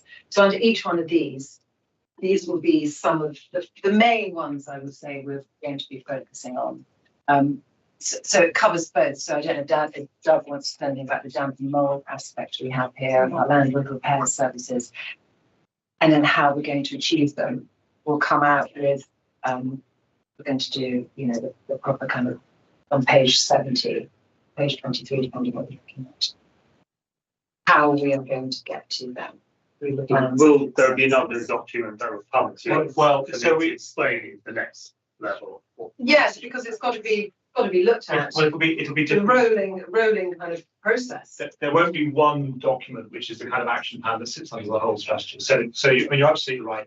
It's very kind of deliberately, and if you like, unapologetically, that what the housing strategy is doing is describing kind of what we want to achieve, where we're going, if you like. What it doesn't do is to go into all the detail about how we're planning to go there. And so there will, so that, for example, there will be a new homelessness and rough sleeping strategy which will follow. That's the kind of next big job for the team, and that will say a lot more about the kind of we will in that area of work on homelessness and rough sleeping. In our housing management landlord function, there's a number of policies, but also a kind of detailed work plan, investment plan. And if you bring all so under each of these different headings, there are different, because all the different kinds of work are different kinds of work. The plan is articulated in slightly different ways. But what we certainly could do if it's of interest is articulate kind of what that suite is of planning that comes together to form the So more than of interest, but it sounds like the natural progression from what's being presented to us today. I have a small follow-up question, if I may. Quite specific one. It's about other boroughs and how they relate to KNC and social homes in KNC. I've anecdotally, I'm sure fellow councillors have come across them. So in many cases where other boroughs have actually placed people in social homes in RBKC. Given the shortage that we have for our own residents, why is that happening? So we probably wouldn't be the landlord of those. There'd be no other residents that'd be in any of us as a landlord, would there, Doug? No, they may be in the leaseholders, but not in council tenants. No. Yeah, so I think where people were being placed in specifically in social rented homes in this borough, that would likely be exactly as Councillor LeVay said, in a home owned by a landlord that's not ours, probably not nominated directly by another borough, but more likely a move from another home owned by that landlord because something else is happening in that home, like a redevelopment or refurbishment in that home. So you have managed moves within landlord stock, which would sometimes involve stock that is in our borough. But it would be very unusual for another local authority to have nomination rights to a social rented home in our borough. I think Koji can tell me if I'm wrong with that. Yes, Daniel, spot on. The only other possibility is if there's a reciprocal. So, for example, a resident wants to reside in Hackney and then we owe them a property, so then their resident comes and resides in one of our properties, and that might be for domestic abuse purposes.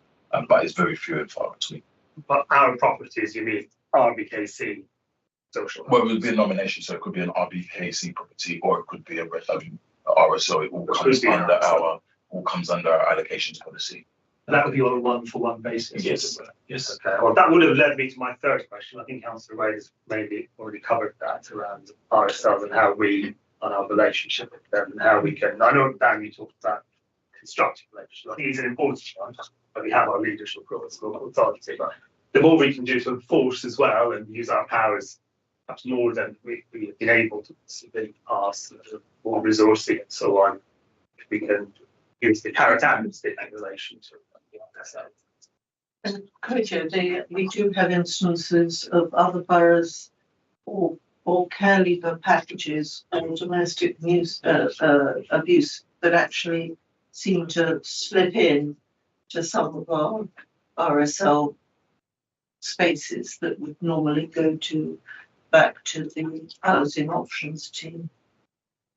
It does in the strategy. So on page 22 of the strategy 78 of the pack, there is a specific mention of housing association and private tenants and how we propose to use our housing. So there is a reference. If there's any recommendation that you want to make that specific wording, so we'll be able to. No, it's just when it was mentioned before, and we know that some care leavers from town hamlets being placed in our support, and a couple of domestic abuse, and that just seems to have gone bypassed completely. But it would be good in those cases, council. Our council was aware of that. Yeah. Well, if there's anything you want to bring to our attention in specific cases, you'd like to understand kind of what happened, then of course let us know. We're happy with it. Well, it's more about if the process is in place where the other council can actually formally notify RBKC that the care leaver is coming in, or if there is a domestic abuse case, rather than us as ward councillors suddenly finding out about it. Yeah, I mean, it would depend. I think it would depend quite a lot on the specific circumstances, because of course we wouldn't expect to be tracking all the movements of all the people in and out of the borough, if you see what I mean. So it would only be if there was if it was coming specifically through some kind of nomination arrangement that we were part of, or our own control, if you see what I mean. Thank you. Councillor North. Just a couple of things really. One is, as on the following on from the consultation, we had discussion on consultation earlier. On page 55, 56, it says consultation next steps.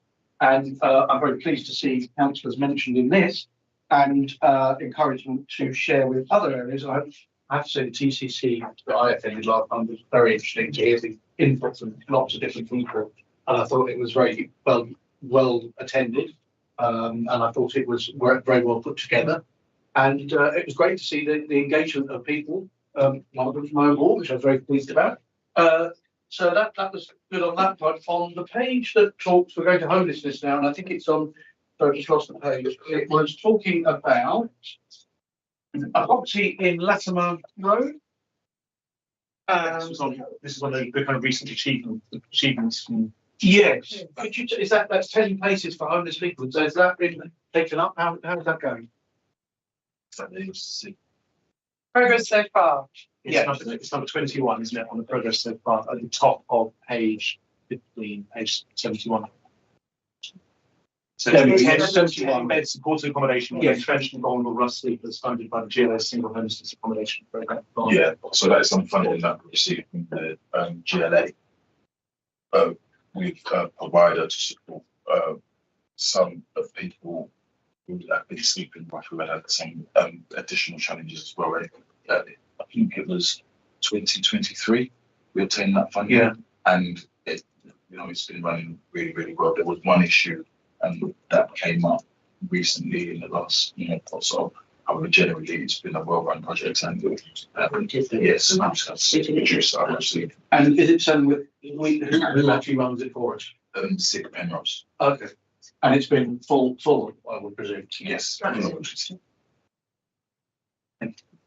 Thank you. Yes, I see. And then you mentioned you can use private properties as affordable housing. You mentioned that.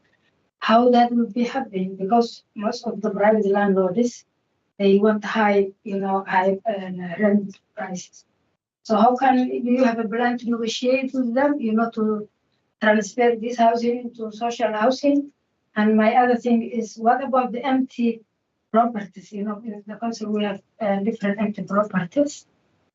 So on the first question, so it's very rare that we'd be able to transform a private rented home into social housing, although we do because of the kind of viability of being able to acquire in the private market in Kensington and Chelsea at the rates that you can charge social rent, would make that very unlikely. So what I was talking about when I was talking about using private homes is more about using it for temporary accommodation, where we can, or for using it as an offer of private sector accommodation. So if we make a resident who's homeless or threatened with homelessness an offer of a private rented accommodation, and then that can be charged at local housing allowance rents, which are higher than social rent but lower than certainly RBKC market rents. And if we get temporary accommodation, there's a formula which means the rent is slightly lower. I mean, there's a very long and detailed answer to a question about the work that Kojo's team does to negotiate with private landlords, both to obtain those homes and to retain them, which is increasingly difficult in the current market. I don't know, Kojo, if you want to say anything about that, and I'll do the empty homes. Yeah, so in short, any offer of accommodation that we make to a resident under the provisions of the Homelessness Reduction Act has to be suitable, and affordability comes under the umbrella of suitability. So that means that if we're making, we do an affordability assessment of all of our residents. If I mentioned earlier that we've rehoused 475 households into private sector accommodation. So all of those properties that we would have offered to them would have been affordable based on their financial circumstances. And some of them, the private sector properties out of the borough are cheaper than the ones in the borough. So there are no private sector properties we've offered in the borough. And so a lot of it has been in London or just outside of London, but within the M25. But we do have to make an assessment of the affordability, and there's different local housing allowance rates in different areas. So a formula is done based on their income and what the local housing allowance rate is in that area. And then our team, if the property is unaffordable, then we would either not offer it to them, or if we have offered it to them in the mistake, draw the offer and find alternative settled accommodation, suitable accommodation based on their offer. I hold that answer. Yeah, on empty homes, I'm sorry. Well, there's council boards, but we let those, we bring that to scrutiny on a regular basis in terms of where that is. I think the question was more generally about empty private homes, which it's there are powers that local authorities have to try and bring those homes back into use. It's famously difficult, and crudely, one has to make a bit of a kind of a calculation about whether the benefit of being able of following a case like that through right to the bitter end of being able to compulsorily purchase a home is actually going to give you value for money in the end for the outcome that you can achieve. It's frustrating for residents, and I know it's frustrating for councillors too to see that. But we're having to make a judgment all the time, and I know this from having worked in other local authorities too, about the kind of whether the effort involved in following a case like that right through to the bitter end is going to be worth it. So you can do work to encourage owners and landlords to bring homes back into use, and sometimes that does bear fruit. But it's a famously difficult area to achieve real results in. But I think the levers we can control are our own housing stock. As Doug said, our own voids, and we do keep a certain number of voids because we have to do a lot of decounts for doing some major work. Predominantly on Angus to West, yes, we have. But we, as we say, we bring papers here, and I don't know whether it's next due on your agenda, Chair, but I'm sure we can have that discussion when we bring it. The one final thing I'd say is that we've also recently enhanced our programme of visiting officers for in temporary accommodation, because one of the things we need to make sure, if we're paying to bridge the gap in rent temporary accommodation, we want to be absolutely sure that the family we place there is still there, and occasionally that won't be true. And by doing more and more visits, you can ensure that the home is either empty or sublet or something, and just to make sure that we're housing the people we want to be housing and getting good value for money. And that includes an inspection of the condition of the property. Yeah, and a kind of conversation with the family about how they're doing and kind of their circumstances. So I went out with a visiting officer last week, before obviously, and this was for our own housing stock. So it would be similar for temporary accommodation stock. And I say stock, but it was actually residents. We were seeing going into their homes with a really good officer, incredibly personable, very empathetic, very thorough. And we saw 3 different properties, all very different circumstances. People's lives are complicated. It was very, very interesting. And so they're asking about the resident, do they have any financial issues? We're also asking about next of kin, who we can contact if anything happens. And then also inspecting whether they've got, the right smoke detectors, the carbon monoxide, any issues with damp and mold is one of our first questions. So that would be the very similar thing that we do.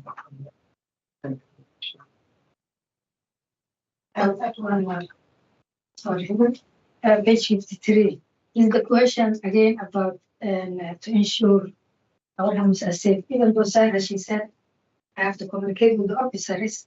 I would like to know if our council, which has a duty to safeguard, and the residents, all of them, whether they live in council houses or they live in registered providers. So I would like, and there's any plan to make sure that residents who live in a registered providers housing, can live in a safe, and if the council can check and control what the safety procedures they have. So the primary role in ensuring that any registered provider is kind of compliant with expectations in terms of safety sits with the national regulator. But as we were saying in answer to Councillor Wade's question earlier, our environmental health team definitely has powers and a role to proactively both to satisfy itself, but also particularly to respond to issues that are raised by residents. But what we're also doing, and going back to the what we were talking about the kind of the soft power element of our role, is that we, Councillor McVeigh referred earlier to the session we had with registered providers earlier this year, which we're now going to be repeating. with Councillor McVeigh, the chair, kind of quarterly, and we know, partly because of our preoccupations, but also what we know about registered providers' preoccupations, that issues of kind of quality and safety standards will be a large part of the discussion there. So, for example, we've already agreed that we'll do some work together on the implementation of our Labs law, which is the new legislation that's coming off the back of the tragic death of the child in Rochdale as a result of damage and mould in their home. But the first part of the implementation of that law comes in October this year.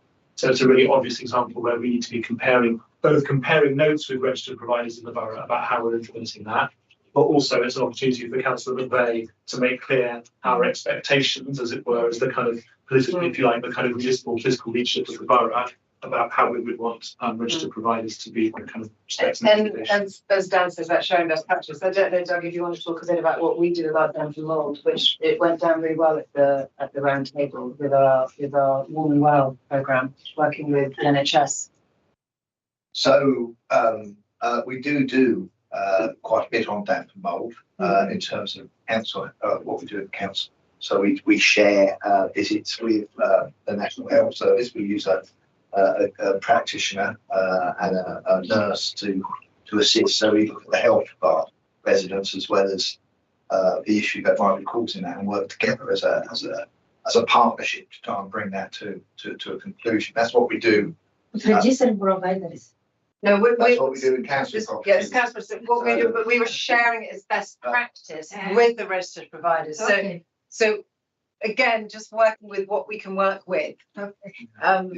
And trying to lead by example from this aspect. Okay. So absolutely, we quarterly meeting that we have with registered providers is quite a lot of it is about sharing practice that we do, and we give, but we also we learn. So if there are things that are happening, we will take that. But it's about raising the standard. I think I'm right in saying that Warm and Well project that we've done with it's been supported by public health funding. Yeah. And so there's in theory, there's an opportunity to think about whether we might be able to expand that with support from public health to work with other registered providers, based on the proof of concept of what we've done here. And absolutely, and we've shared that with the registered providers, and public health came to speak to them. So Thank you. Mr. Garden. I want to talk about the decent home standards. So for me, when I go to page 75, the priority 2, the decent home standards is in the heading, and it actually comes up in the definitions quite specifically. But actually, when you read the decent home standards paragraph, it's remarkably lightweight. And given that you, at the moment, I think in the last KPIs we had, were 73% of your public needs, so it's a big one that you want to move up to. Yeah, focus, absolutely. I felt that this was a bit too light touch in this document.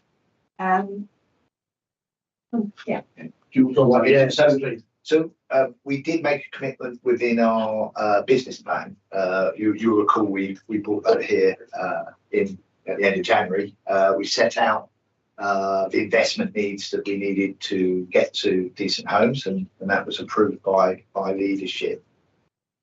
So we know we've got an issue at the present moment in time because we've shared that with you, and the plan is to run to within our capital programme under the new framework, which has also been here, to use that framework to get to decent homes by about 2030.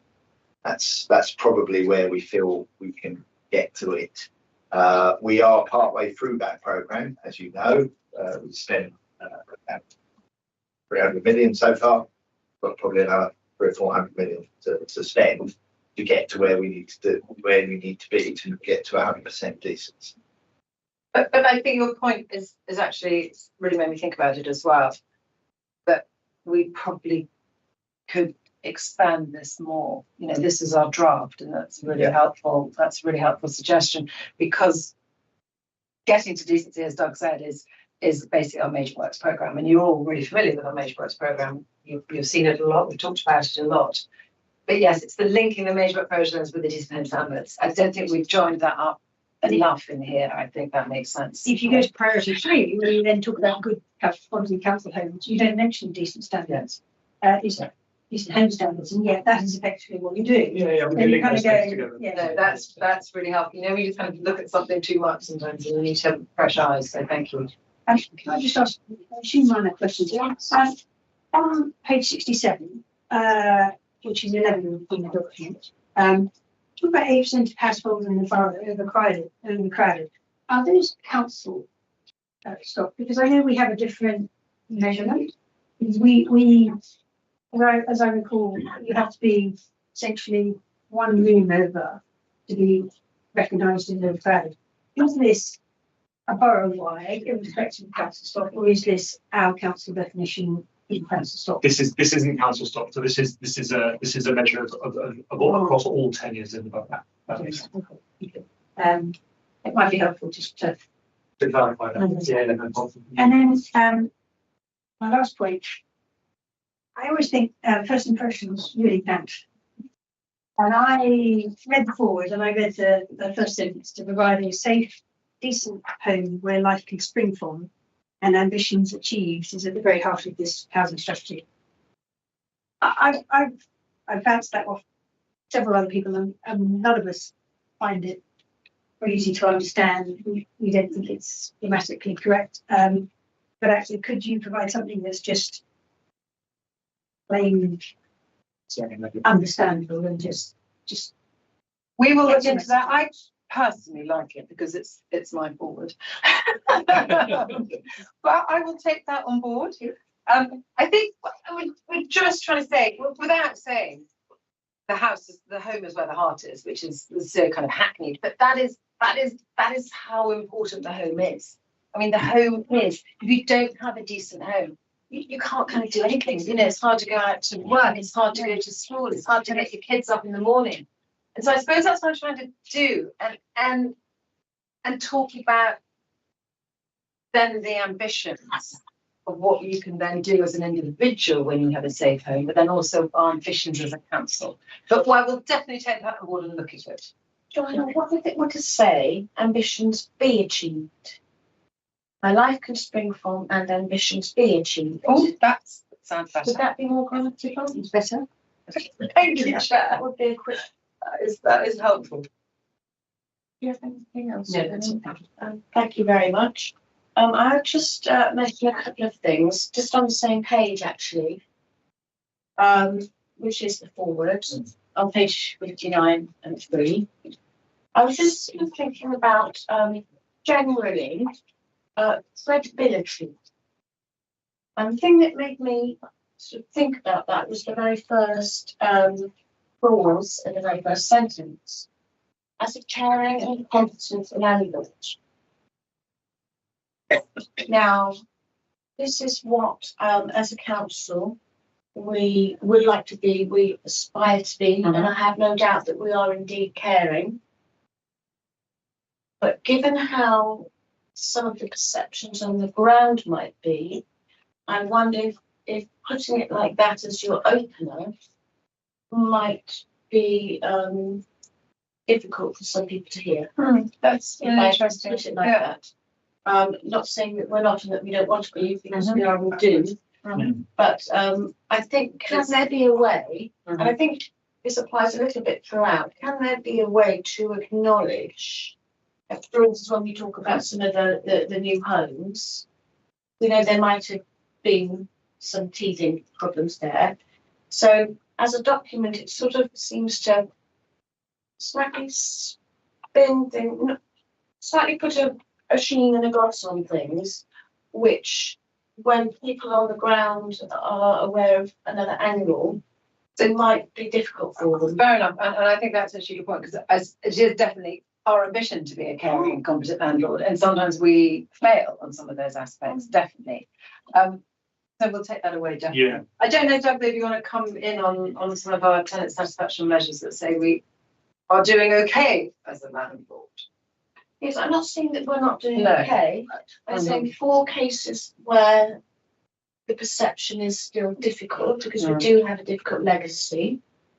I just wonder whether it maybe needs to be tempered a little bit. Yeah, and as a principle here, I think about which we take really seriously, about it being important that we're not and not seen to be simply marking our own homework. Yeah, and making our own judgment about how they're doing, which is why we kind of welcome scrutiny from all sorts of angles, including in conversations like this. But so I think as a kind of, with that principle in mind, I can see that we might want to change the way. And you don't think there's a comma, as a caring and competent landlord, comma, we are committed to resetting the dynamic between us and our tenants, because that was a huge criticism, obviously, in Grenfell. Yeah. But you still feel that doesn't justify, it still needs to be I mean, if it were to say something like, with our determination and ambition to be a caring and competent. No, that would temper it a little bit more, but I can understand you may not feel comfortable with that. Chair, thank you, that is aspiring, that's lovely. If you want to say something like that, just. Thank you.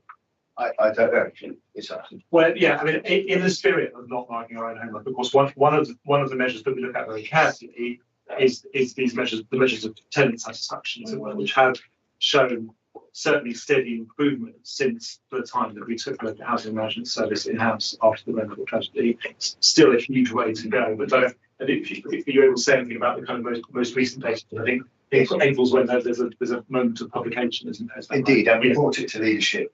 We did last week.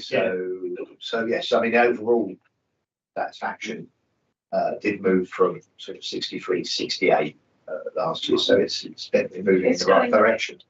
But I know there's residents out there that sometimes don't trust what we provide, and I fully understand that point. But we know that it's not us marking that. Yeah, we know it. That's really brilliant. Thank you. And then I just put it on page 5, which is also page 61, where it says learning from Grenfell. This thing about being the best council, it says here, the Reed family, survivors and residents have challenged the council to use the learning from the tragedy to become the best council for all our residents. I don't know whether there's a source for that, but as far as I'm aware, that being the best council came from a remark that somebody made in the select committee, which the leader of the council sort of taken a bit out of context and says that this is what our community wants us to do. Now, I can tell you on the ground, there are significant numbers of residents who say, we don't need you to be the best, we just need you to be adequate. And so I think where we're using this to become the best, again, I think we need to be really careful not to over egg the source of that. This is something that the council has taken. It's a laudable aim, and it was indeed said by a survivor. But I think to say that, to hear it said, written here in formal terms, that this has actually come from residents and the region survivors as a whole, I wonder how accurate that is. I think I'm right in saying it's drawn directly from the council plan, which of course is where that ambition is originally rooted. It is. So and where that originally came from was one person's remark in a different context in select committee. I don't know if that's to comment on that, but we'll certainly say, I mean, one thing you may want to inquire with the leader of the council where that came from. And cross-reference. Because that's quite hard to see as a member of that community myself. And then I just wanted to quickly go on to page 70, no, 12. And again, I think the same point I'm making. You have progressed the work to make Lancaster West model 21st century estate. There has been progress. Sorry, page 70 or 14. 14 of the strategy. Point number 12. And again, I think given that there are live and ongoing concerns among residents, again, to have this sort of feeling that it's being sort of polished and sheened for this document, I think again maybe needs to be tempered a little bit. And within that same point, you've got the Lancaster West neighbourhood vision. And we also do have a Nottingdale neighbourhood vision, future neighbourhood vision in the same programme 2030 with the same funding. And I wonder whether that would be something helpful to include as well. Mm. But I think in general, it's good document, and I think that the aspirations in it are laudable and well articulated. But I think, as some of the other members of the committee have mentioned, the proof of pudding is going to be in the eating, and then it's going to be in the detail. So how do we actually implement this? And with the council plan, we have a council plan action plan.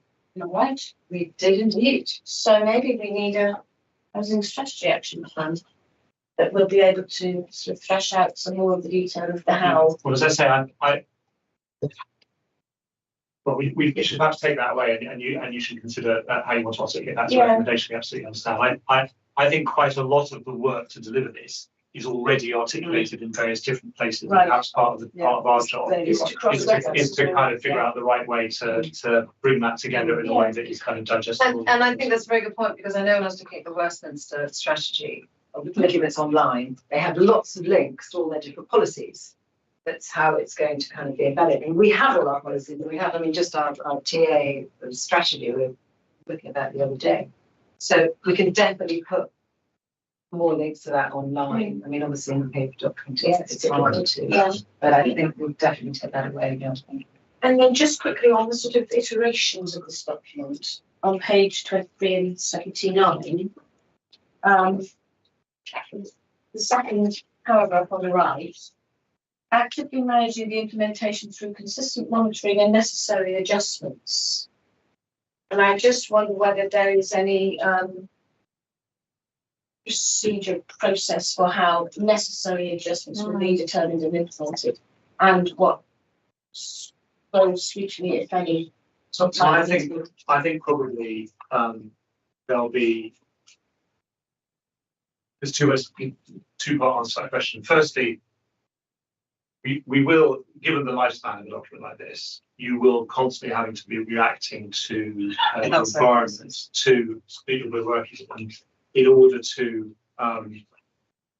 be most effectively delivering the vision that's set out. And that's one of the reasons I think why in a document that has a 5-year life, we avoided saying how we were going to do everything, but rather keep this at the level of what we're trying to do, because how you get there is necessarily going to have to shift over time. Yeah, exactly. There may, you know, a change in the regulatory environment might be one example of this. It would be something that changes an environment which is so significant that we would need to make a change to the strategy itself. And I think at that point we would need to, depending on what that change was and exactly what it looked like, we would need to take some advice and take a view, probably in discussion with you about what the kind of governance process for that would look like. And I think principally what this is saying is that we're, if you like, reserving the right to flex our delivery work to respond to the environment and changes over time, while staying true to the vision, if you like, the destination that's set out in here. Excellent, thank you. Do any councillors in the room have? Oh, Councillor Adam. With my community safety hat on, I just wanted to thank you for including tackling antisocial behaviour as a priority. I think, particularly in Wales End, we saw after that terrible incident some really good partnership working. And so, Doug, I'd really like to thank your officers. I think the ASB team, community safety and police worked really well together and did get some injunctions, and the residents were extremely grateful. And I think that's something I hope we can see moving out across other estates, because it was really effective. So thank you for including it. Thank you, Councillor. I'll feed that. I'm sure that's it. Thank you. And do any members of the public in the room wish to speak on this item? I would think that is a no. So again, thank you for this paper. Thank you very much. And I think we've hopefully been able to give some helpful comments on the draft. Thank you. Particularly talking about registered providers, and how this relates to them and what we can do as a council to drive improvements there. And also looking at the approach to how we're going to translate this into action, which we've just been speaking about there. Councillor input, and I think Lloyd, you mentioned the TCC, which I think is another important piece for this. Talked about empty properties, and how we work with boys, and talked about decent home standard. Thank you for that, Councillor Gardner. And hopefully, as I say, this has been able to give you some good feedback in the next iteration as well. So thank you very much for coming. And in that case, we will now move to agenda item 7.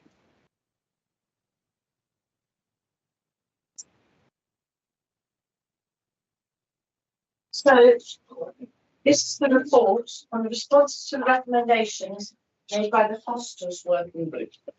And the report outlines responses and comments on the recommendations made by the Hostels Working Group on the 20th of Jan 2025 to improve supported housing services. Councillor Sophic Bay will present the report alongside Dan Hawthorne and Kojo Sarpong. And please go ahead. Thank you, Chair. When the Hostel Working Group presented their report, chaired very well by Councillor Rossi, we accepted it. We acknowledged the huge amount of work that went into it at the meeting, and thought it was incredibly thorough. I mean, it was very long and a lot of recommendations, and so the officers took that away and have pretty much accepted every single one of your recommendations, and all the other ones we've part accepted. So thank you for that. And also, I was just rereading the report actually just recently, and I thought the summing up that you did as chair was really succinct and kind of acknowledged the amount of work that the officers do in a very, very difficult environment, but then also acknowledge there were still things that you could do, you know, the outreach and the work too. So this is our response. I'm very happy to either go through it now or take it away and go through it individually with officers. I don't know, Chair, what the format is for responding to reports. So I think I'm going to hand over to Councillor Rossi now, because you are the chair of the working group. Yes, And, I think you may wish to make some comments to begin with. Yes. I think I want to go back to why we did this. And the reason we did it was there were real serious problems in Earls Court and Redcliffe, which the residents attributed solely to the hostels. And I'm flanked by 2 Earls Court councillors. They were on the same calls as me. Community Safety has also been to meetings, and feelings were running very high. So I think this is good scrutiny because it came from the residents. And, you know, in terms of methodology, we were as clear and unbiased as we could be.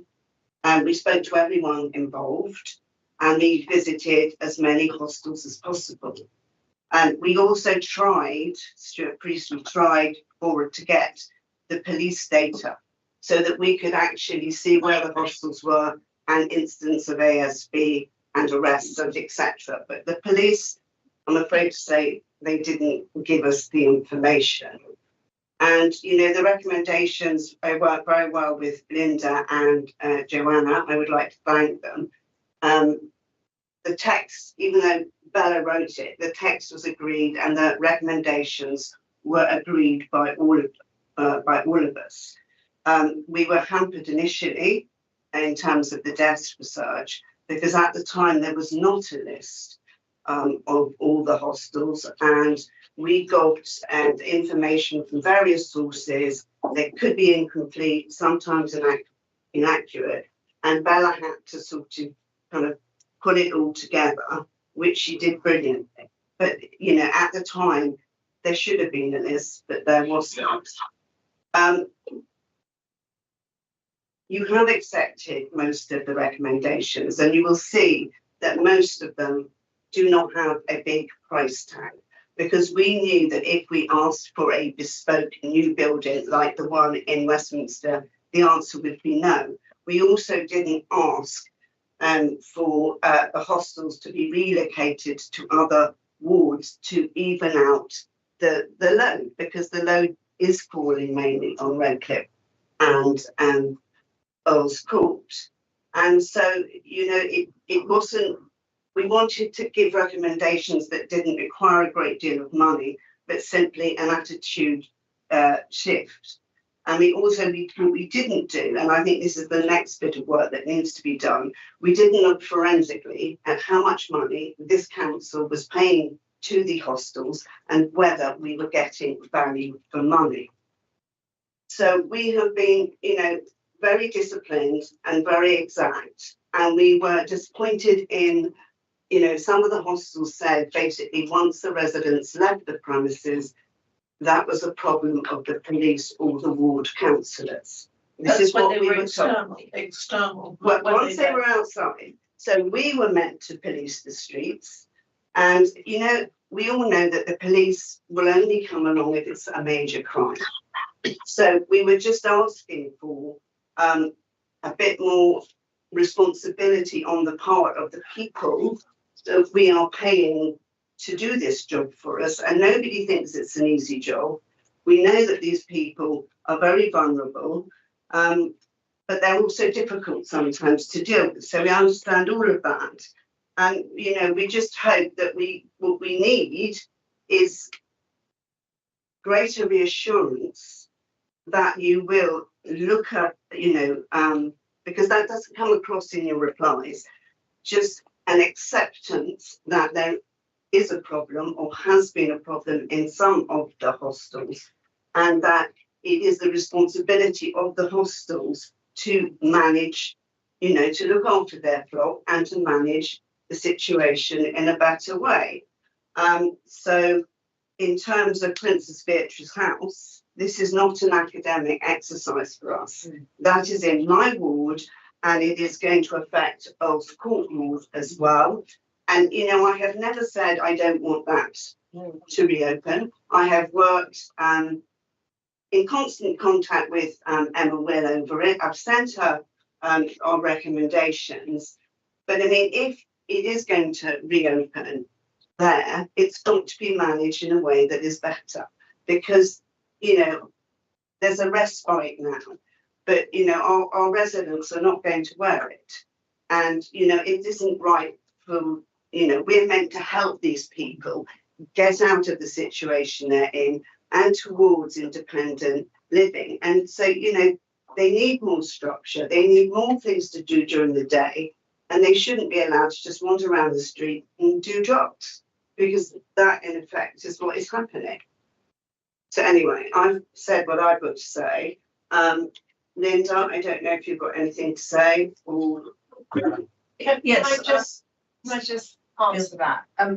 Thank you very much. That is incredibly heartfelt, and I now see the foundation for your report. I mean, I gleaned that was the starting point of it, but also the way you put it is really, really clear. And I think we will definitely take that away to do more pastoral work, more pastoral care where we can, and work with them if I mean, sadly, often I was about to say if funds allow, often funds will not allow, but let's see what we are paying them for. Again, as you said, value for money, what are we doing, where we can engage with other parts of the community as well. I thought some of your recommendations about working with you know, voluntary sector services and everything really, really helpful as well. So I think we'll definitely take that on board. And just to reassure you about Princess Beatrice House, the designs which we're starting to just you know, get into some of the detail about them, the actual units will be much, much nicer. I mean, when I visited Princess Beatrice House, it was really not in a good state when we visited. We you know, and again, going back to the strategy, if someone is living in a not very nice place, of course they want to get out. Of course they want to get out. Of course they probably think, well, if this is what this place is looking like, what does that say about me? What does it say about, you know, my ambitions in life?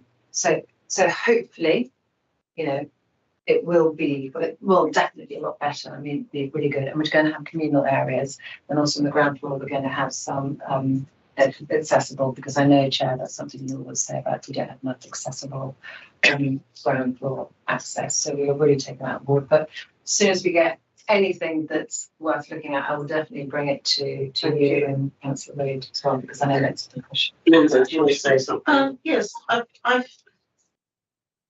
I think this was a question of challenging perceptions. There's the challenge of we have a duty of care for these people. The concept is that they transition into independent living. But in some cases, they're coming out with more addictions than they went into. So it comes back to one, value for money for the contracts, whether the contracts should be scrutinised. Are we actually getting what we need? Actually look at the contracts, look at the people that we're actually housing. Is it fit for purpose? Is it being monitored? My personal grievance is Look Ahead, who, when asked, comes back to, in a way, the list that we received, which was, I think, misrepresented some of the complexities. And because of either the increased need, some of these facilities are becoming quite toxic because of the level of complexity. And therefore, do we have come back to the contract, are the people sufficiently competent to handle those levels of complexity? Are they more accountable? Do they recognise that they're operating within a community? And therefore, it's the question of the impact on neighbours. It's are we actually delivering the best for those individuals? Because I don't, in some of the cases, it's clearly not working. And it's to the detriment of the community, and it's the detriment of the outcome that we expect for those individuals. Now, you mentioned about the accommodation. I went round the Look Ahead hostel with Tim Coleridge when it opened. It's a very nice building, but the freehold is Notting Hill. The ownership, the management is Look Ahead. I won't bore you with some of the conditions, but actually it's their responsibility to maintain their facilities. It is their responsibility to create structure. It is their responsibility to ensure that people are only seen once a week to go to their AA meeting or NA meeting or whatever meeting. There needs to be a far more structure. How are we helping people manage if they have a deficit of life skills? Why wasn't that? If they have a deficit of being able to communicate and engage. That's point taken, Linda. And I think it's incredibly complex. Some of the situations require probably more NHS help than what we have. You know, I mean, the housing service versus the rehabilitation service, the alcohol and drug dependency service, all of these factors need to pull in. But you're right, bottom line, I understand that, but in which case are we looking at these hospitals in the correct way? I mean, I went to know which we actually manage ourselves in our ward. I'm not sure we visited it, we manage it. I was very impressed with it. I was very impressed with the access. Obviously, there's not a communal area, but I was very impressed with the communal garden. I was very impressed with the accessibility of the officers to the residents. The complexities mixed there. It's mixed. But it's a question. So if we have an increased need, are we actually planning for that increased need rather than have an increase of complexities? I agree, because effectively we're kettling people but we're not enabling people. Yeah, and we probably need to kind of take this on board with adult social care as well. And Joanna, you got anything to? Yes, I mean, I felt when I looked at the responses or the recommendations, some of them were a bit weak. So if I turn pick you up on Linda's point, recommendation 6, you say this was partially acceptable. Now, when I look at, for example, you focus on employment, what we found was when we talked to residents, or indeed providers, they'd be providing one support once a week, and then they might send somebody off to an external club, or a body would come in. And if you consider how many hours there are in the day, what are you surprised if somebody's only having 3 hours of essentially one-on-one support, or communicating with somebody else for 3 hours? What do they do for the rest of the day? So potentially if they change their hours so that actually they sleep during the day and then they go out at night, and then you come back with the sort of ASB issues. And I think fundamentally some of these responses, for example, on that one, which was, oh, we'll look at it, and you know, my view, I appreciate they are vulnerable people, but actually to keep people busy and active, will help re-engage them with society and the community. Appreciate not everybody can go at Walk Speed, but fundamentally this is where we came out of the hostels that we visited, going, that worked well, that didn't work well. And so actually you sort of say, with some of these recommendations, yes, there are continuous improvements, but actually in some basis, it's actually, do you need to rethink, is there a different way of providing our services that provides that in a better way? So I would love to, basically, in short, I would love to have an activities coordinator, yes. I mean, I don't think we have the funds for it, but we'll definitely look into that. Also, and is that within the contract? So I agree. And I mean, indeed, yeah. Can you allow for the flexibility of a contract that actually adapts to the fact that needs change, or that ways of working change, and actually have that improvement? Because even some of what you've promised here, there's no action plan. There's no by next week or now by this. So I would like to suggest through you, Madam Chair, is that actually perhaps you can come up with an action plan for some of the continuous improvement areas, and you go back and you work with the working group to actually see what stuff can happen, or indeed if there is any blue sky thinking, because we've been to see lots of these places. We're happy to feed back our thoughts, and in fact maybe you get some residents together, maybe you get some community residents together to actually sort of go, this is the nub of the problem. This report doesn't go far enough in its answers, because actually we want you to think of it in a different way. I mean, I went to one fabulous inspirational speaker who actually said to you, have you thought about looking at it from the problem in a different aspect to see whether you can solve it? And that happened to be regarding the Orange Marches and policing the Orange Marches. And it was the most extraordinary thought process. But sometimes I think with something that is so hard, that actually perhaps this is the right time to think it's worth taking time out to think, can we do it differently and better? Yeah.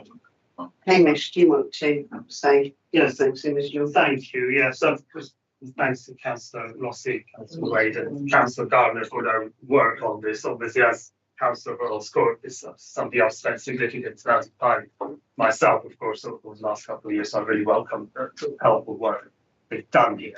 I think the first point I made is a slight aside. Obviously, the report focuses on the hostels, so I'll talk mostly about that. But it is important to note that that's just one part of a broader process around how people actually are placed in the hostels, and sometimes what happens after they leave as well. And those are areas that are equally important as well, that we ought to focus on. It was raised in the Earl-Scott Council's call to action. But just focusing on the hostels themselves for a minute. In the previous agenda item, talking about housing strategy, of course, and all of these recommendations fall into that as well. The housing strategy also talks about culture change and the importance of driving culture change throughout housing services. So what would you see as, how would that apply to this area of delivering supported accommodation? What is the culture change, if any, that we need to see in this area to make sure that we're able to deliver supported accommodation services that are actually delivered by external parties that can retain the confidence both of the people who need the services, but also of all the communities around. So I think rather than getting into just, we're going to answer that now, we'll come back to you, because otherwise, we'll, you know, as John says, blue sky thinking, we'll definitely come back about all of that. And I don't know how you want us to report back to you. I mean, you mentioned action plans, blue sky thinking, you know, looking at value for money, all these things we're going to take on board, and we can come back to you with those specific responses.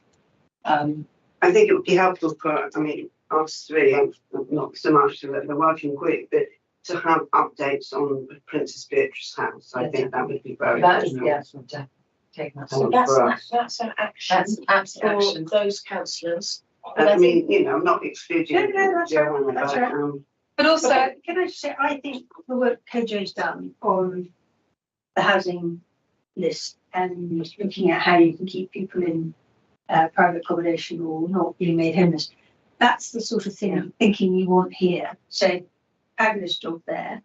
But that stops people then going on the street and going hostage. Yeah, so it's the whole kind of stream, isn't it? So that is. I mean, what we don't want. Yes. What we don't want is people back on the street. Exactly. And I think, you know, improving the hostels will help with that, because that's a growing trend, as we know. And you know, we don't want people on the street. We just don't. And the issue is, if a hostel has someone who's doing drugs and their policy is no, we don't have any drug users, you've got to be part of a program, and then so you do a closure order on their tenancy and you say move out, and then you just push them back in the streets again. So that revolving door. So this is why I didn't mean to building an adult social care, and I don't know whether a joint working, not a working, but we've done so much work on already saying that, but Potentially with community safety. Yes. So community safety. But I do agree that I think that actually this does need joint. Yes, I think so. The impact of a poorly run hostel means that they evict them and then they become part of our street population. Yes. And because of the association with the area, they remain in the area. Because they feel comfortable. So I would say adult social care does need to be brought in, because as we found out, it's housing nominees, but also CNWL, and so does it adult social care, because they just go through the housing options pathway. So this is, do we think it's a health issue? Do we think addiction, mental health, schizophrenia and everything else comes under, and that, in fact, they should be helping support to find what the contract looks like. Okay. Because we are fundamentally the contracting party, we are the ones who pay these providers to do it. And it isn't helpful, the overall wider structure, you know, CNWL, of course, you have social care, you have housing. And if you come back to culture change, that some things are within our control. And those are the things we need to really. And the perception is that the council is running the hostels. So whether we have a third party or not, which we do, in most cases, you know, the residents will think, I'm paying my council tax and I'm getting this. And they will blame the council.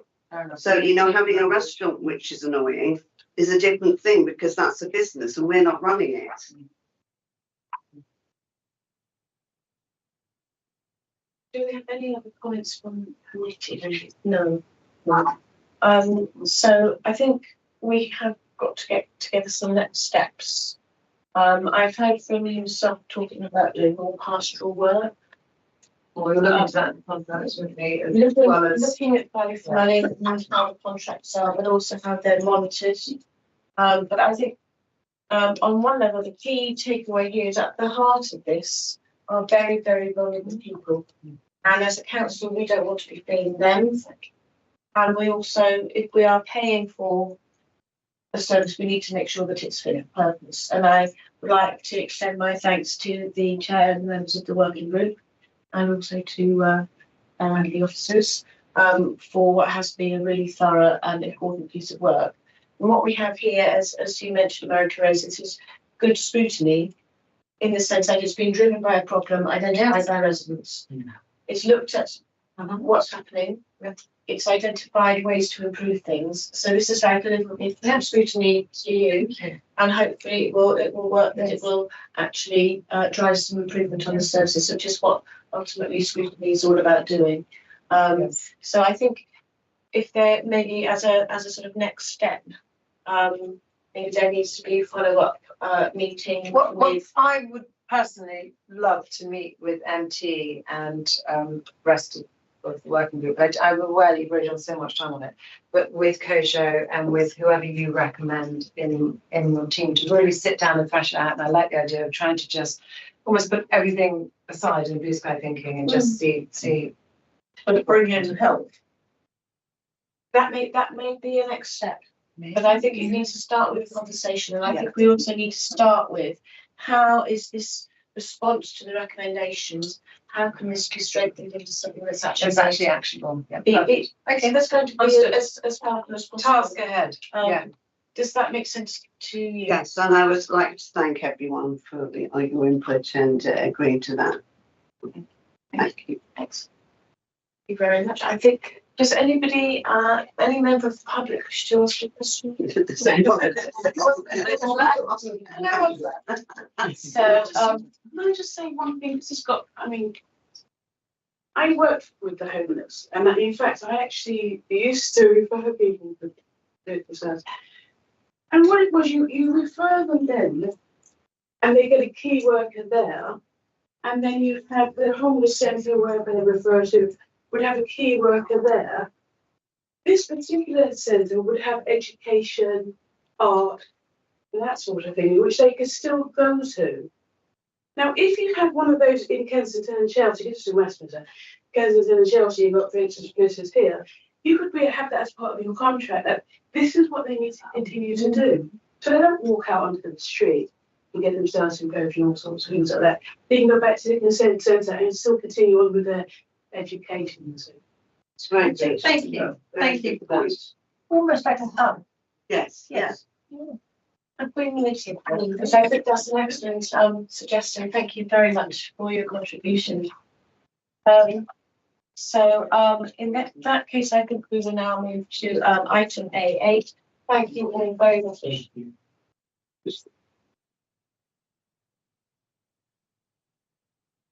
It is the work programme report. This is an update on our work programme and scrutiny activities, setting out the reports for the upcoming meetings. So the first one we have 6. Oh, it's just going to have to be on one month. Yeah. So we have the 2nd of April, which is today. And perfect. Yes, it's the end. It's the end. We've come to an end. We've come to an end. So we have the Lancaster West refurbishment piece, and to agree and review the work programme. It's been scheduled for the 12th. No, I believe it is.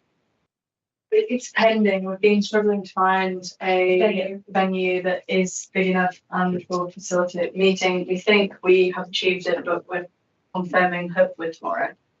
So we'll confirm by email. Excellent. Did we have a date for that one?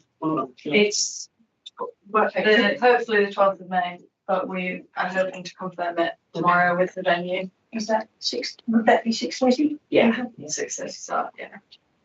And that will be in Notting Hill Road. Yeah. So unless we have anything else to add, I would like to thank everybody for coming and everybody at home for watching. And my one question: yes, do we have a next date? The first one. 2nd of July.